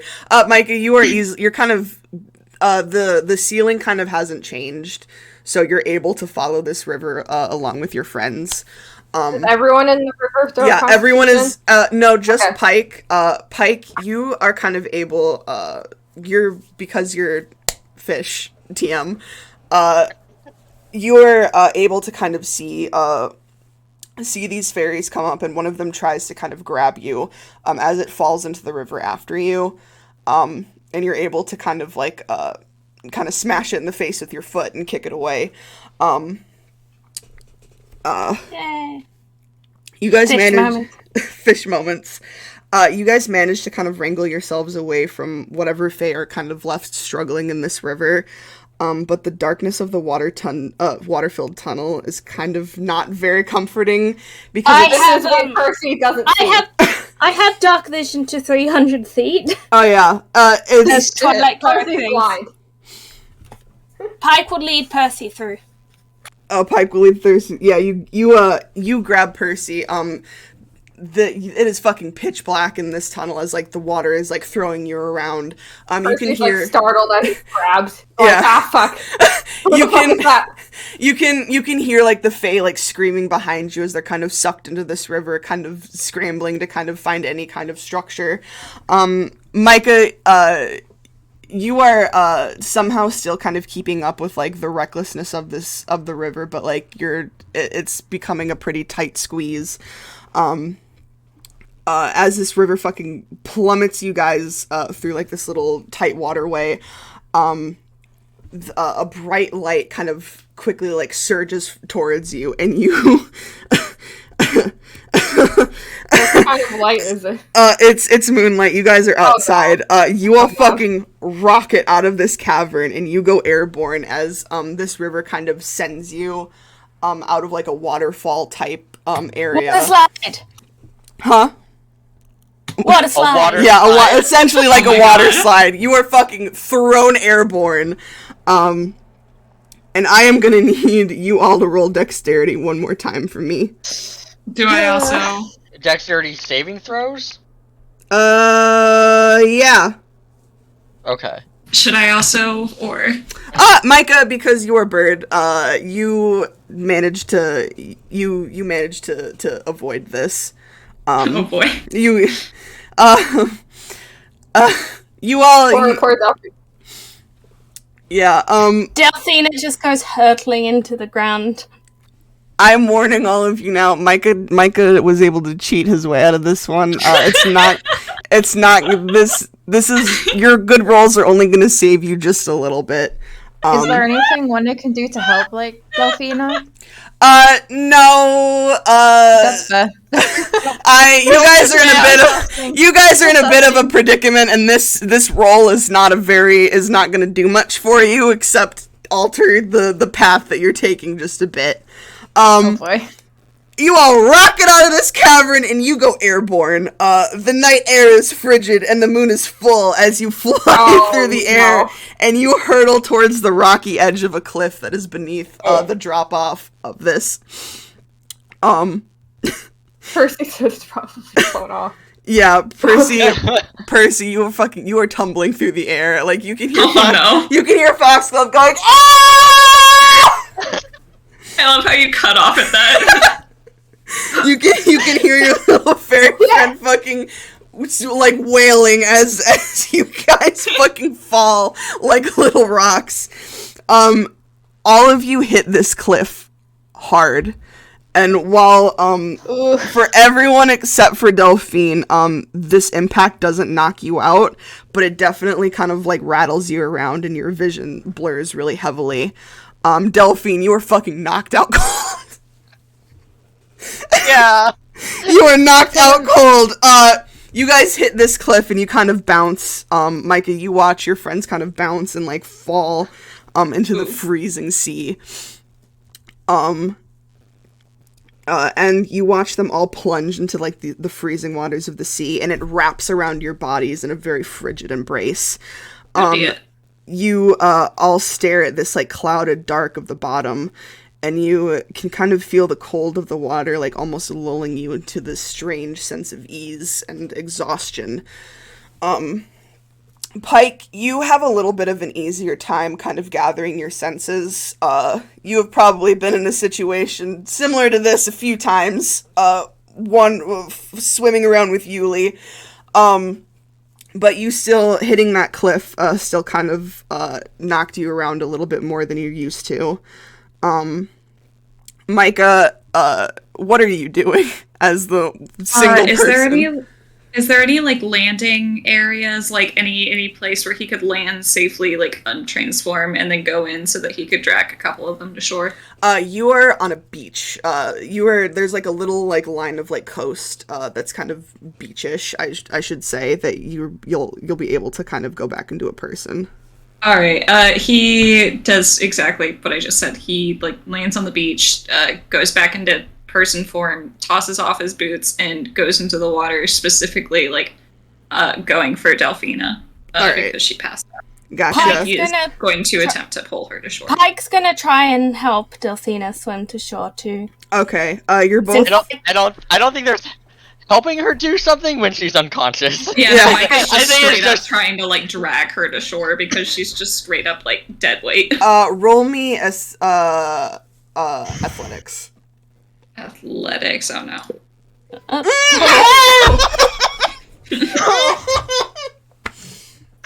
Vitality! Oh, I almost choked on my coffee. Oh, God. Why are you drinking coffee this late at night? Fuck you! You guys stress me out. Oh, boy. God, Jesus Christ. Wonder is here. Can Wonder try? Wander, the cliff, hitting that cliff still kind of rattled you. Your dexterity saved you from being completely knocked out, but you're still kind of hazy. I'm guessing we're, like, teetering on consciousness. Yeah, all of you are essentially teetering on consciousness. How's Nathan doing? Nathan, let me roll for him real quick. 1 second. Oh, no. Where's my dice? Is this man dead? Let's see. If Delphina, does he get to fucking murder him? Oh my God. Yes. 1 second. Your mic piped so bad. Did it? I'm so sorry. No fries. Oh, okay. I'm sorry. How's this is going to end up being a murder hobo? I'm calling it now. No, there's a reason. Nathaniel rolled a 5. Oh boy, man, that's great. Hang on, where am I in my lineup? My bad. Micah, you try to swim, and you try to go get Delphina, but you are for some reason unable to do anything more than a doggy paddle in the ocean. You are struggling for some reason. He hasn't swum in the ocean before. You can only watch as Delphina's body sinks further into the darkness. Pike, you try valiantly, but that once again the impact from hitting that cliff has scrambled your brain. Has scrambled your brain a little bit. And You all are like sinking deeper and deeper into this water. Fuck off. I can breathe water, so that's not actually a problem. Oh yeah, I mean, Pike like, is just watching in horror. Yeah, I then, mean, as like, we all drown. I mean, like, Pike, you're kind of like, I mean that you're kind of just like fading in and out of like a consciousness that like you can't really do anything to assist in the situation. No. Yeah. Micah is going to cast like continual flame to send kind of like a flare up sort of, and also to kind of grab their attention. Gotcha. And just so you know, continual flame can't be quenched or covered or hidden. Well, it can be covered or hidden, but it cannot be smothered or quenched because it doesn't consume oxygen. Gotcha. It doesn't create heat. This light is kind of like you shoot this up into the sky, and it kind of casts a bright light to your location on this beach. The rest of you, except for Delphina, because she's fucking unconscious, your eyes kind of flutter, and you can suddenly see a very soft blue light rising from the bottom of the water. Oh, thank and it gets closer, and it gets closer, and all of a sudden you guys feel like a great pressure kind of rise and press against you.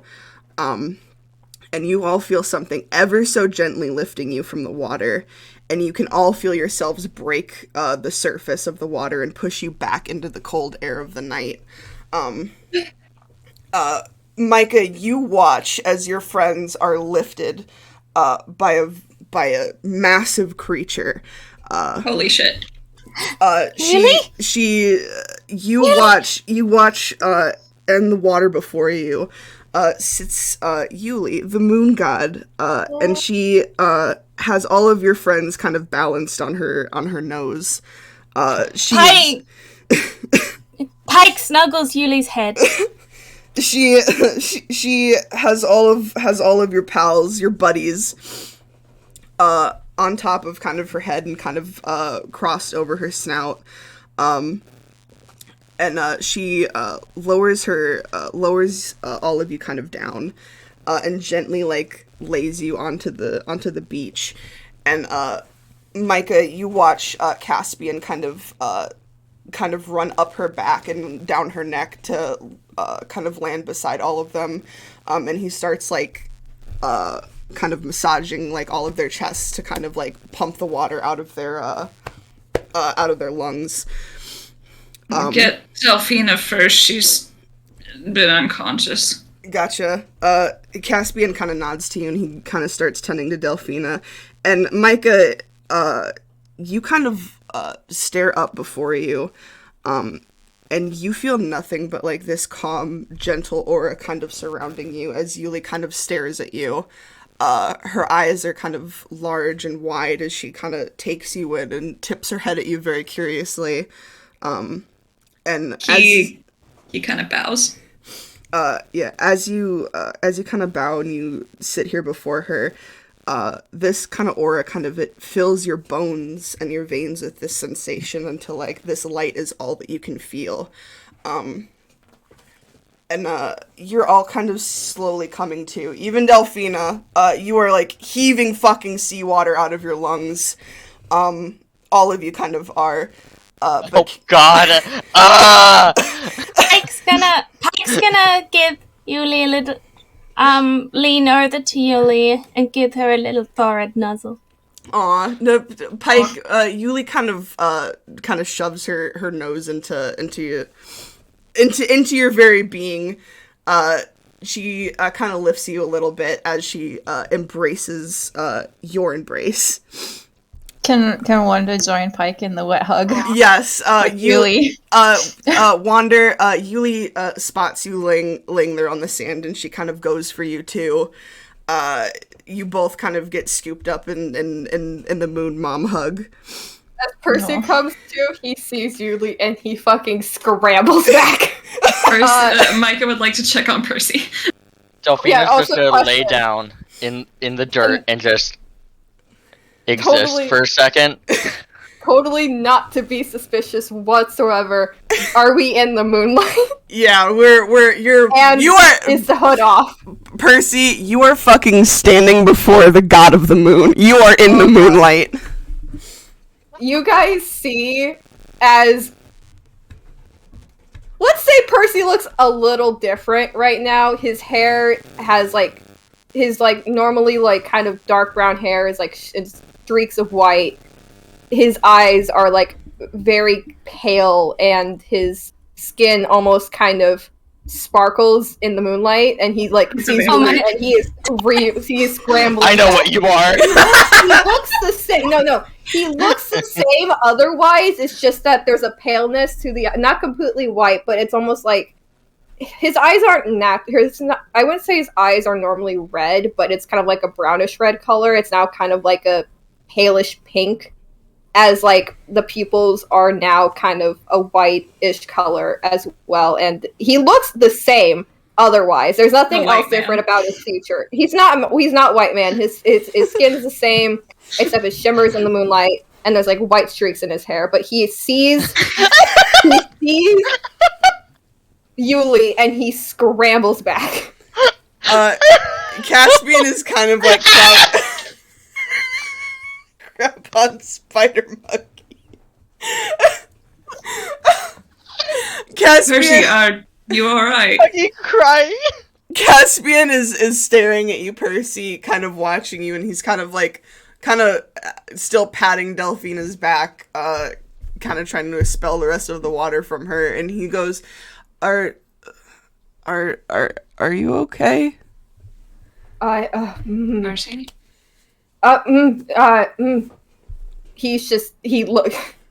Percy, Yuli notices this change in you, and she kind of her snout kind of curls in like a little bit of a snarl, and you kind of see her like she pulls away from Pike and Wander. And she kind of like gets in your face, and you can hear like back. You are not getting away from her. She is extending her long neck to kind of like confront you almost. She's baring her teeth at you and kind of making a deep growl in the back of her throat, which is very loud because she's a very, very large creature. Don't fucking do that, ma'am. I don't want to be rude, but he's our friend. Don't. Caspian, what's happening? Caspian kind of gets a little bit of a look of oh boy, and he kind of like whistles to Yuli, and he's like, I feel like he's kind of at a loss for words.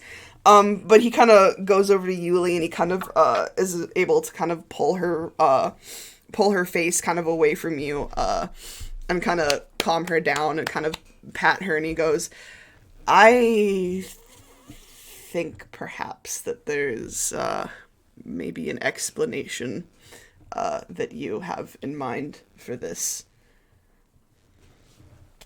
And he kind of stares at you, and Yuli is still fucking enraged.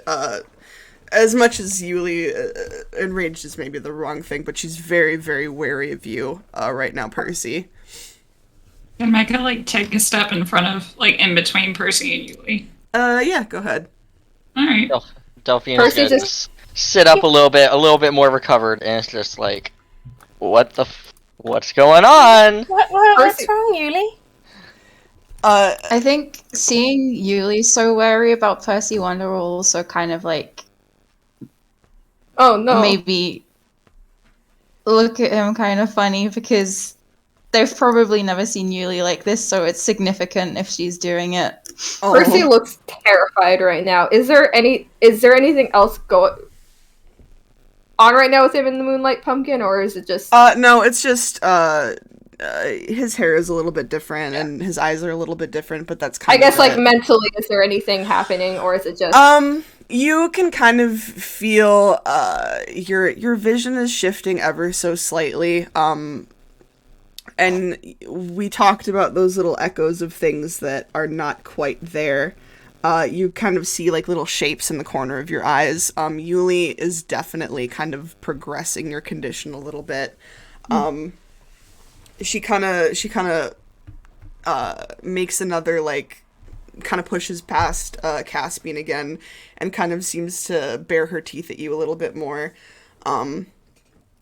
She doesn't look like she's going to do anything per se, but she's definitely kind of on alert with you, Percy. He's just staring at Yuli, fucking terrified. He keeps glancing over at whatever shapes he's seeing, and he just... chest is, like, heaving. He just... and he doesn't say anything. I don't think he can say anything right now. He just, like, buries into himself. Oh. Caspian kind of notices that, like, you are not particularly a threat right now, and he kind of turns to Yuli and is kind of muttering and whispering things to her. And while she's still not doesn't look very happy with you, she kind of starts slowly backing off and pressing into the water. However, she is kind of nosing Pike and Wander away from you. Yuli? Caspian is giving you a very strange look right now, and he's like, I think maybe we all need to go back.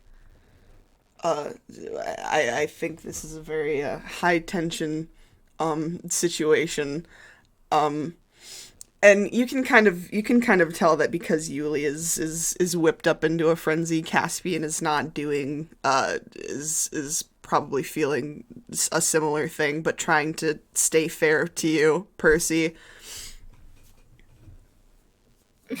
Let's head back, yeah? I think we should perhaps go back to the city and Sounds good. Percy, are you well enough to move? He just he still curled in on himself, and he just doesn't like say anything. I think he's still trying to get his bearings and everything going on. He doesn't really say anything. Can you just nod a yes or no if you can grab it and I can lead you? It takes a moment, but he nods hesitantly. Micah offers his arm and pulls Percy up to lead him. Just lets you lead him.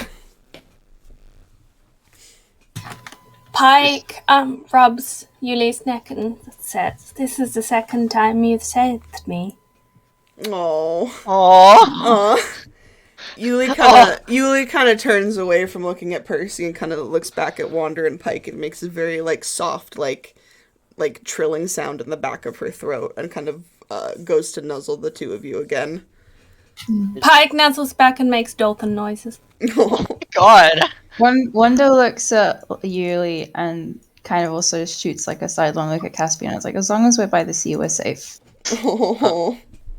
Is Delphina like well enough to like get up and like move around a little bit? Yeah, you're good. Caspian, the priest is laying on the beach. He's unconscious but alive. Okay. And you can, at this point, you're well enough to, if there have been any kind of like injuries or aches, you can slowly feel that kind of dissipating in Yuli's presence. She's gonna just get up and make her way over to Nathan. Oh no. What's up, girl boss? Are we about to have the girl boss moment? Perhaps. Delphino walks over to Nathan, and is he like face down or like just kind of curled up? He's unconscious. He's Family Guy death posing. Thank you. That was what I had in my mind. But he's like totally unconscious, right? Oh yeah. She's going to grab him by his hair and drag him over to the rest of the group. You hear him like make like an ever so slightly a little but that's about it. Yeah. I don't know what's been happening because I was unconscious, but we need to deal with this, and we can. If you want to take this man to trial, I want to hear it now.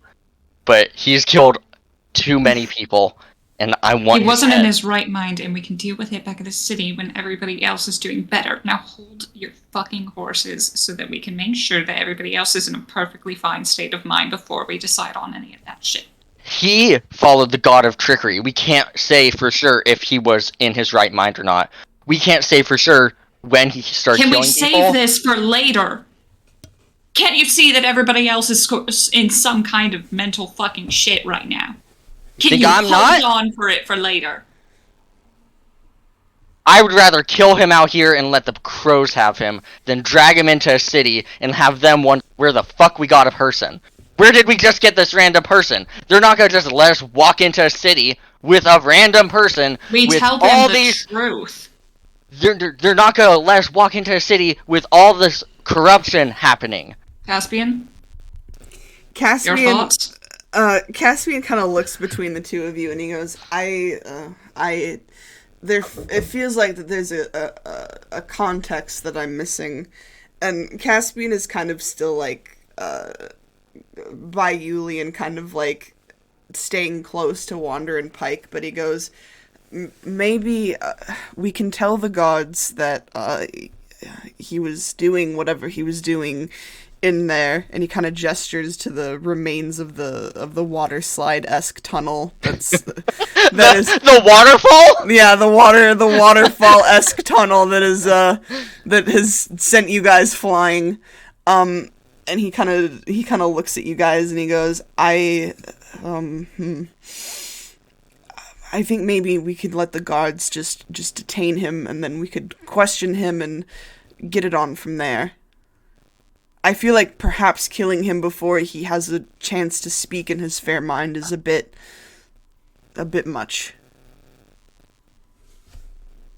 Thank you. Delphina's very quiet for a moment. Grits her jaw. Fine. On the condition that I will be the one who executes him when he is found guilty. After we've questioned him. I feel like... I will kill him.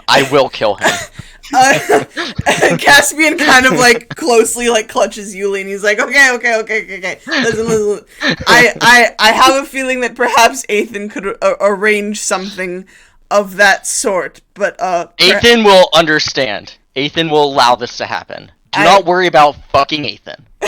I will have this man's head. Caspian is afraid.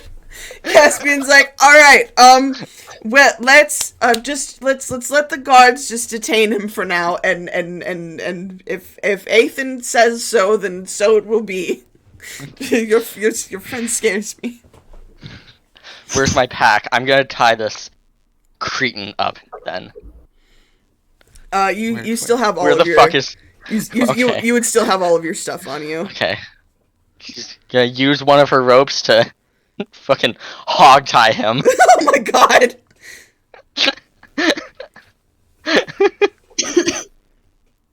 Okay.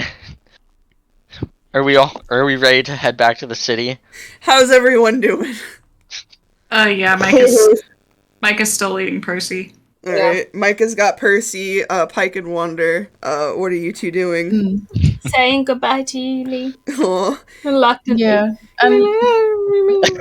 They're all having real sweet moments over here. I feel like this probably counts as pushing limits, so one is probably feeling a bit rough after that. Aww. Yuli kind of gives Wander a very gentle kind of nudge, and she looks to Pike, and Pike also gets a little nudge, and Caspian gives her a pat, but kind of offers Wander like a a shoulder to kind of lean on, if it's getting too much at this point. Hmm. What does that mean? What? Yeah. Oh, just okay. Oh, okay. Well, Caspian and Wander. Caspian kind of, with Wander kind of leaning on him, Caspian kind of leads you all to the city. And as soon as you guys are able to kind of meet a guard when you enter back into the city gates, they do in fact detain Nathaniel. They take him hogtied. They kind of hold him like a purse and very slowly like carry him down into the prison. And Caspian just takes you guys right up to Ethan's office again. He's like, "Hey, we have a problem." Ethan, where are you? Ethan is standing at his desk looking at papers, and he's like, "Whoa, you look like shit." Are we out of the moonlight? That's what happened. Shit. Are we out of the moonlight by this point? Yes, you were well out of the moonlight by this point. Alright. We're back at Ethan's So office. Percy looks right back normal, but he's so quiet. Does he still need Micah, or? Probably. Okay. Aww. Micah's still holding him. Oh, that's really sweet. He's just staring at the ground. Ethan kind of looks at all of you, and he looks at Caspian, and he's like, "So I take it something happened." Yeah, something fucking happened. Ethan kind of lifts his brows at her, and he's like, "Do you want to go into detail about that, or?" Well, this bucko, and just gestures to Nathan, has been murdering. Do we have Jason still with us? No, he got taken away. You know, we can, bad. you can, let's say for sake of context, you guys did bring him. There's like a guard stationed outside the door or something. Okay. So you This can fucking bucko has been murdering a lot of people. Like, a lot of people. So after we're done questioning him, I will have his head. It's not stated as a question. It is a statement. Wanda kind of like pipes up, like it. The god you sent us after apparently has been missing for like 3.5 years. And he was not in his right mind when we found him. I think he was possessed by the Fae, but he was under the impression that sacrificing people to the Fae would bring him back, and I cast a spell, and I think I broke the thing, but he still killed a lot of people, so... You know, The key being here that he wasn't in his right mind. I see. We cannot prove that when he started killing people, he was in his right mind or not. Well, listen. You don't know if he's telling the truth or not. He follows a god of tricks and mischief. Listen, all of you serve good points. Here's what I'm going to suggest. I'm going to suggest that he wake up first, in a dungeon, preferably, but nonetheless, you can't try an unconscious man, as much as maybe I perhaps would like. Let's put a pin in it, as the mortals say, and he imitates putting a pin in it. Fucking okay, Bolt. He's like, a pin in it. We're putting a pin in it. Percy was in his right mind. He was fighting.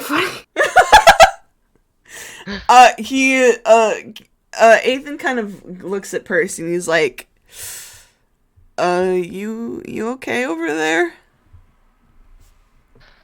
He's still just staring. He's not doing well. Foxglove kind of pokes out of Percy's bag and he goes, I think today has just been a lot for everyone.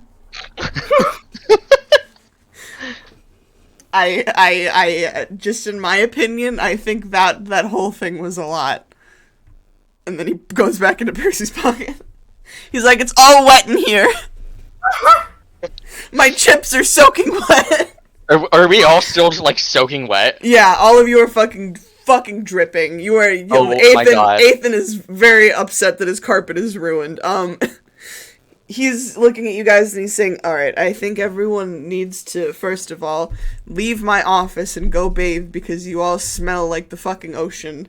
I will have him. That's a good smell. You smell like the fucking dead. I don't want to hear it. Oh my God! That was so mean. Caspian grabs Pike and he's like, "Hey, they smell like good dead things."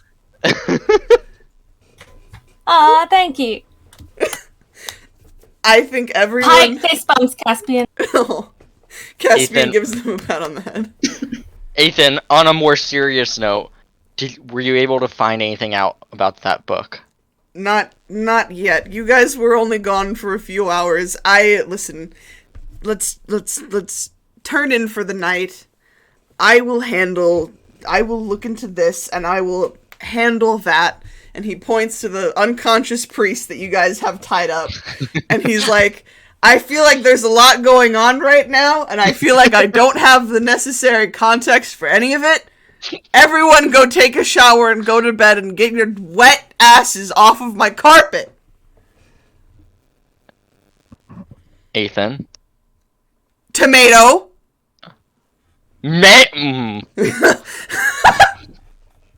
Ethan is fucking staring at her. You don't wanna fucking test me right now. Ethan, I'm telling you, I will have his head. A bitch! He is unconscious! And with that, he just leaves. He just fucking leaves. He's done. Avon is staring at Caspian, and Caspian goes, I just got here. Listen. He's got his arms around Pike and Wander, and he's like, this is my domain here. Ethan looks... I'm a domain. Caspian pats Pike's head. Yes, you are. You're the domain of Captain Caspian. You're starting to become a little robotic-y for me. Sorry. Ethan kind of looks to Mike and Percy and he's like, are you guys okay, or? I'm fine. I'll make sure he's able to get some rest. Yeah, maybe just take him back to the tavern, and I feel like you guys need a good shower and a good meal and a good night's sleep. So we'll... Yeah, sounds about right. And he looks at Caspian and says, we're gonna have to take a rain check. He's still thinking about fucking... What? Never mind. I was that... I don't know. Was that a fucking... Was that a fucking... Never mind. Never mind. A rain check on their sex. Yeah. Micah's not having sex after everything. No, I know, but it's just really funny that that's like what he was talking about after all of this. Anyways, listen, he doesn't want to leave any loose ends. Come on, he's pragmatic. You would think he's all about loose ends if he's trying to give a Caspian. Anyway. I cannot. Caspian walks all of you back to the tavern. He leaves Ethan's office because Ethan is now mauling over his wet carpet. He kind of lets you all go back into your rooms and tend to your business. But he's kind of checking on Pike and Wander. And he kind of goes over to Wander and he's like, "Are you all right? And he's just kind of wringing his hands and kind of looking at you, Wander. They just give him like a tired smile and be like, I'll be fine. Caspian hesitantly stands there and he's like, do you need anything, or?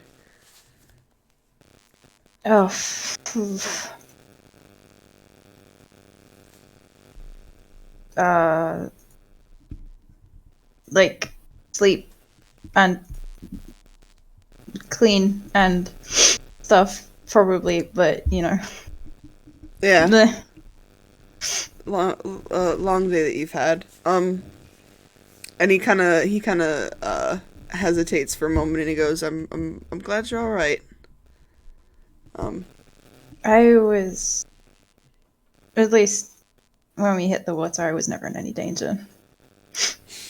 Oh, Caspian gives a little smile at that, and he's like, you know, we're always here. Right. I'll let you get some sleep. And he gives you a little head pat. Then he kind of goes to check on Pike. Pike, you get hair scruffles, and he gives your cheeks a little pat. And he goes, ah. He goes, are you all right? Yeah, I'm all right. It was a little scary for a bit there, but Yuli came again. Yuli will always come to you. And he squeezes your little fish cheeks. Yeah. Thanks, Caspian. You're welcome, Pike. And he kind of makes his rounds around the tavern. He kind of pokes his head into Percy, into your room, and he's like, "Hey, are you good?"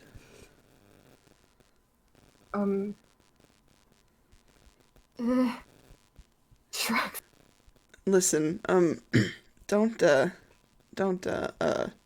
take what happened earlier personally. She's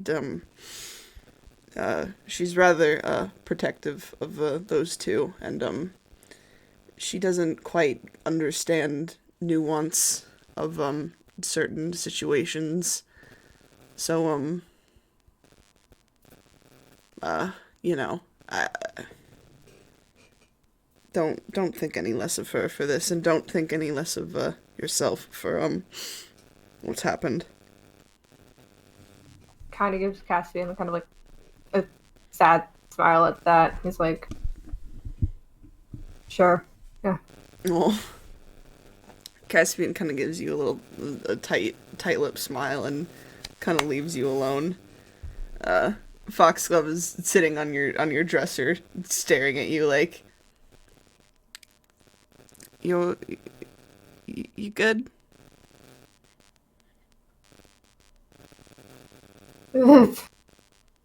Don't take a wild guess.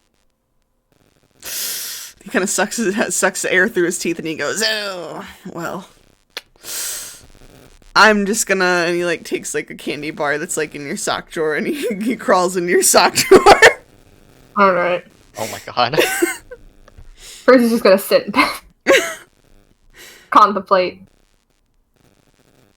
Micah, Caspian kind of waves at you, and he's like, are you good? I'm alright, I'm just worrying about everyone else. They, well, obviously, I don't think you saw it, but the rough end of it while I got off scot-free, essentially. You know, thing. You checked on them, they're doing alright.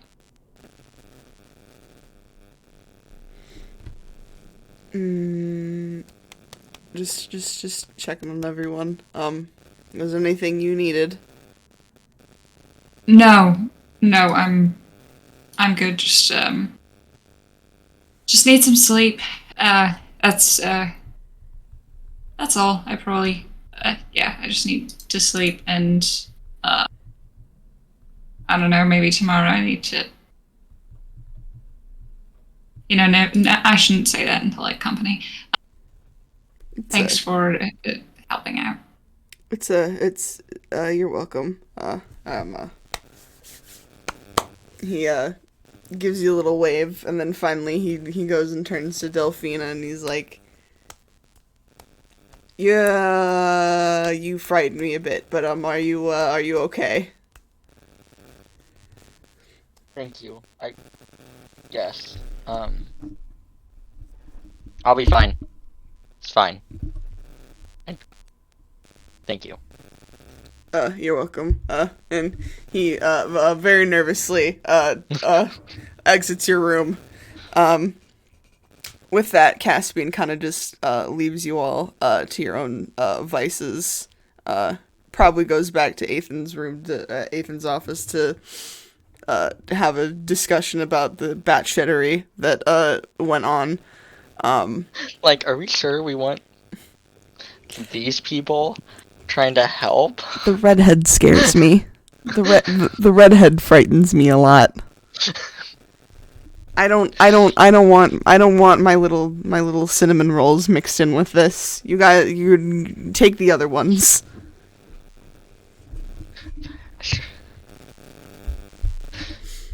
Was there anything else anyone wanted to do? Yes, actually. Cool. Do we have time for that this session? Yeah, go ahead. Alright, Micah, once everybody has kind of gotten to sleep, he is going to kind of slip out of his room and of the tavern, and make his way to Zakanir's little undercroft thingamabobber that they were at before. Okay. Kind of, what? Oh no, I said okay. And kind of like knock on the door. Gotcha. I guess. Micah, you find your way into the throne room in search of Zakanir, and you in fact find him. He's kind of in the back of the room, facing the rear wall, kind of near his throne, and the only light in the room kind of seems to be from the small flames of the burning candles decorating the sides of the room, and from the lanterns that kind of hang from his horns. He's got a few books and tomes kind of floating around him as he's kind of paging through them, like, individually.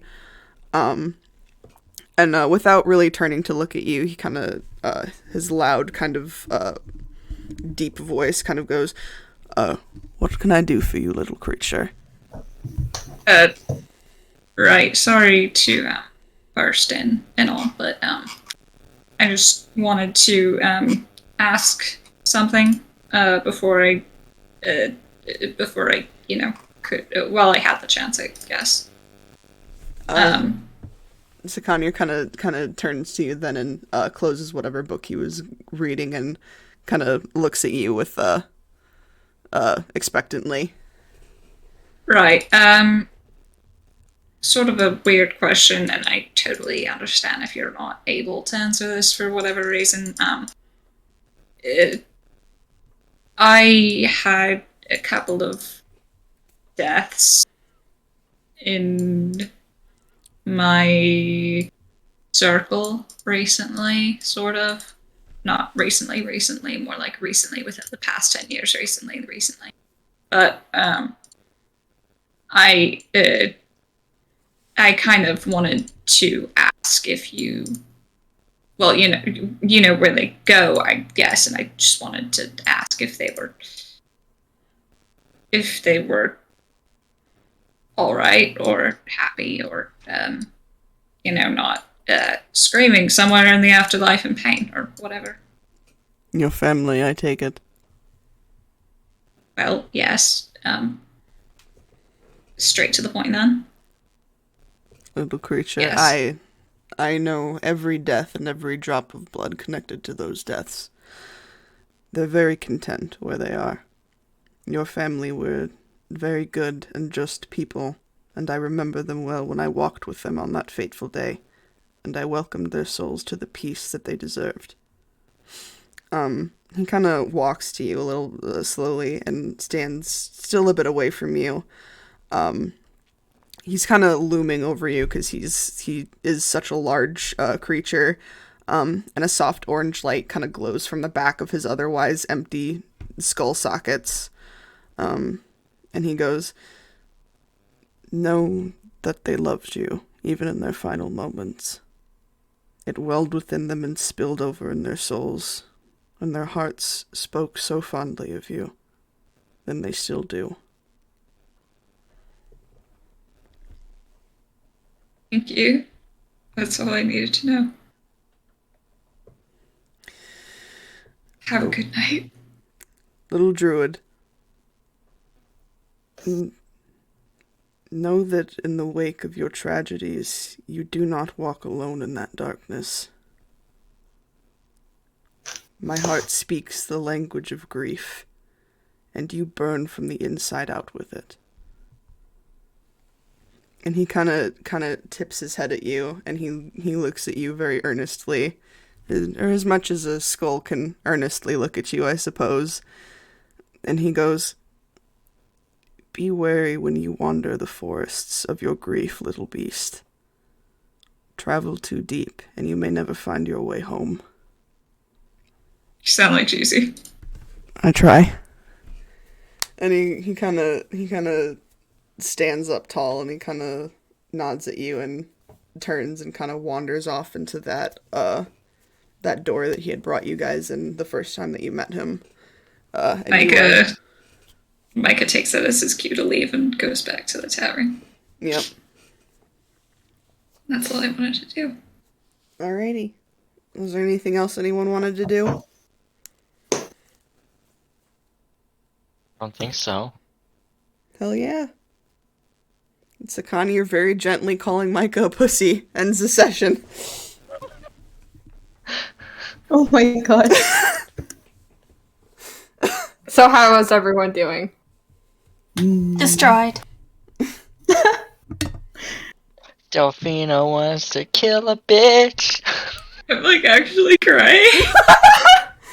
Aw. Sorry I called Micah a pussy. Emotional damage. Sorry, I'm also just I'm crying in a funny way about Micah being like Jeezy and him being like, yeah, I try, and now I'm thinking about fucking Sakani and Jeezy fucking getting tea together and Jeezy complaining about the fucking youth these days.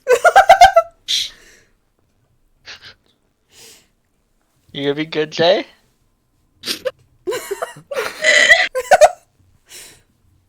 That wasn't reassuring. Are you good?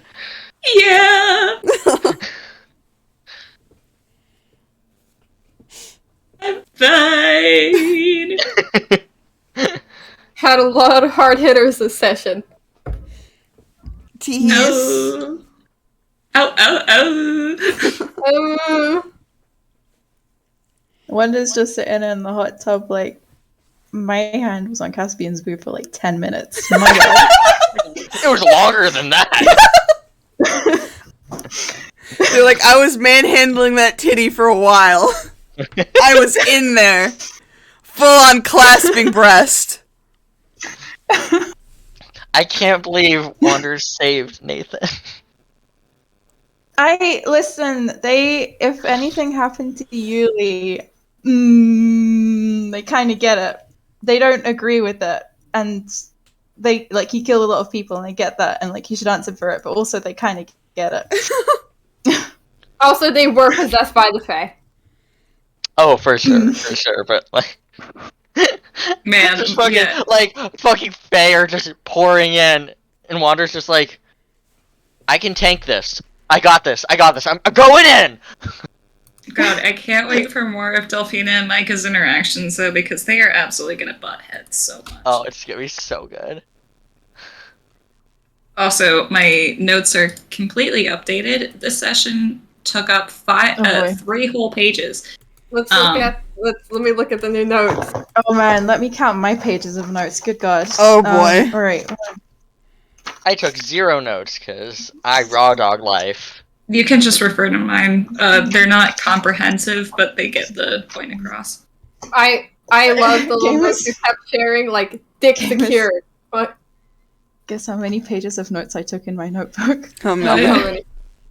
There's 20 pages of notes. Oh my god! Oh god!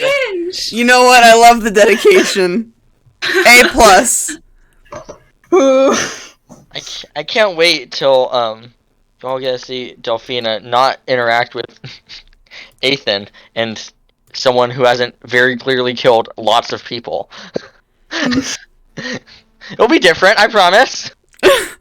She's not I like how you're like, yeah, she's calm. Not always girl bossing. You're like, oh, she's calm, cool, and collected. Like, she's like a somber baddie. Okay, and then she's I like, said that, and then like the first time literally the entire time you play her, she's like, I'm gonna fucking rip his head off. Like, I want him to bleed. Okay, in my defense, this is my first time actually getting to play her. Sometimes the character just speaks to you in ways that you didn't expect.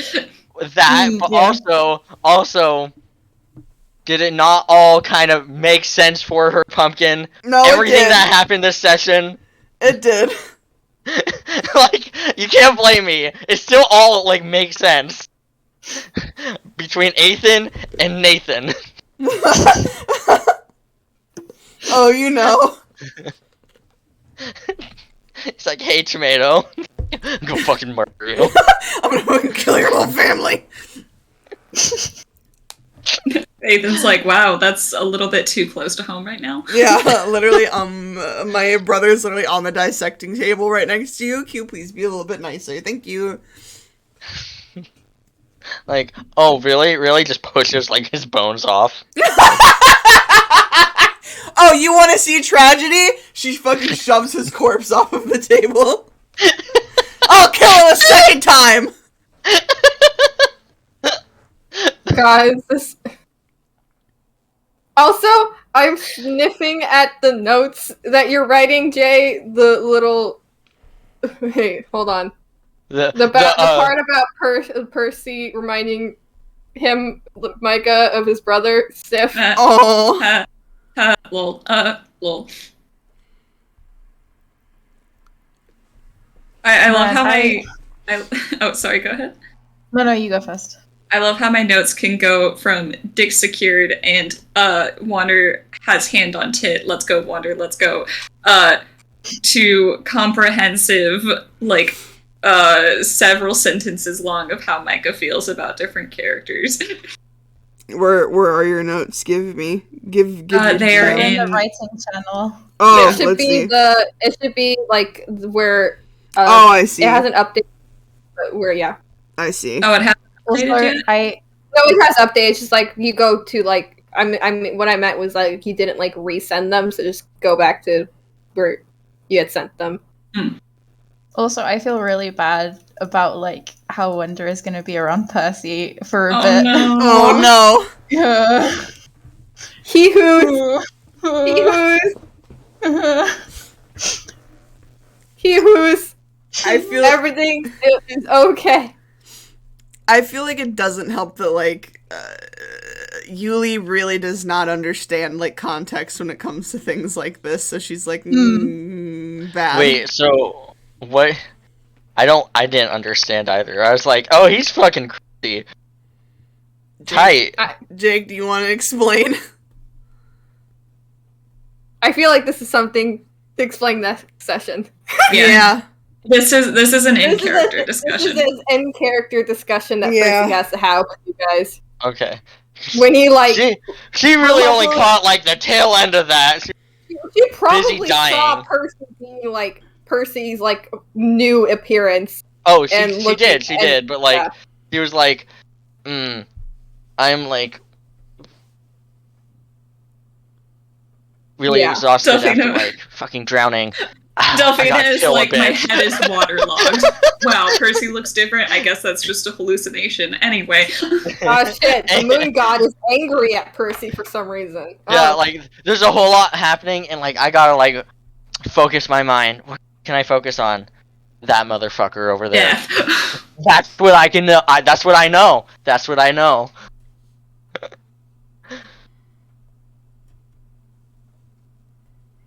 Rocking around the Christmas tree. We have fun here. Mm-hmm. We do. I'm 27, the most bold-faced lie I've ever heard in my goddamn life. Yeah, T actually was like for just fucking 27. And yet. Boys, say let's be jolly, deck the halls, boughs of holly. I think. Wait, I think the only thing I will say, because it's something that happened in session, the whole like Nathan going into the moonlight and his appearance change was the same thing that practically happened to Percy. my god. That is all I will say. I mean, I have things in my head, but I don't want to say it in case it's like, we'll wait until next week. I cannot wait for next week. Same. Teehees. That got a lot more emotional than I intended it to. Sniffles. I actually, like, deadass, I put it in chat, but I very seriously just started fucking, like, tearing up. Aww. Like, there are tear tricks on my cheeks. Aww. You, like, Pumpkin, you, like, write, like, the hardest hitting fucking, like, bits of dialogue. You are so good at that. Like, I'm still thinking about, like, have you ever heard a death god grieve? And I'm like, oh my god. Thank you. I think about Monda a lot. Hey, you think about parallels here? Well, anyways. That's for me and Pumpkin to know. Oh, okay. I was like, this one's flying over my head. Alright. It's not supposed to. As long as it's supposed to. Hang on, let me post. Is the stream done, by the way? Yeah, I haven't, like, ended it. Okay. I'm just chatting with the hose. Oh, we're doing the stream aftercare. Yeah. Yeah. Aftercare? How's it? Yeah. Oh, God. D&D has aftercare sometimes when you have an emotionally roiling session. No, I don't know. Evil this session, Pumpkin. Evil. You were awful and evil. Evil. Anytime I'm like, guys, I'm gonna resize your emotional holes, and some of you are like, oh man, fucking Pumpkin, like whatever. You always like chuckle tee-hee. It's like, I don't know what I told you I was gonna do it. Or try at least. Yeah, Pumpkin. We had to It was do it wonderful. to him. Do it again. Keep doing it, Yeah. Keep resizing my holes. please.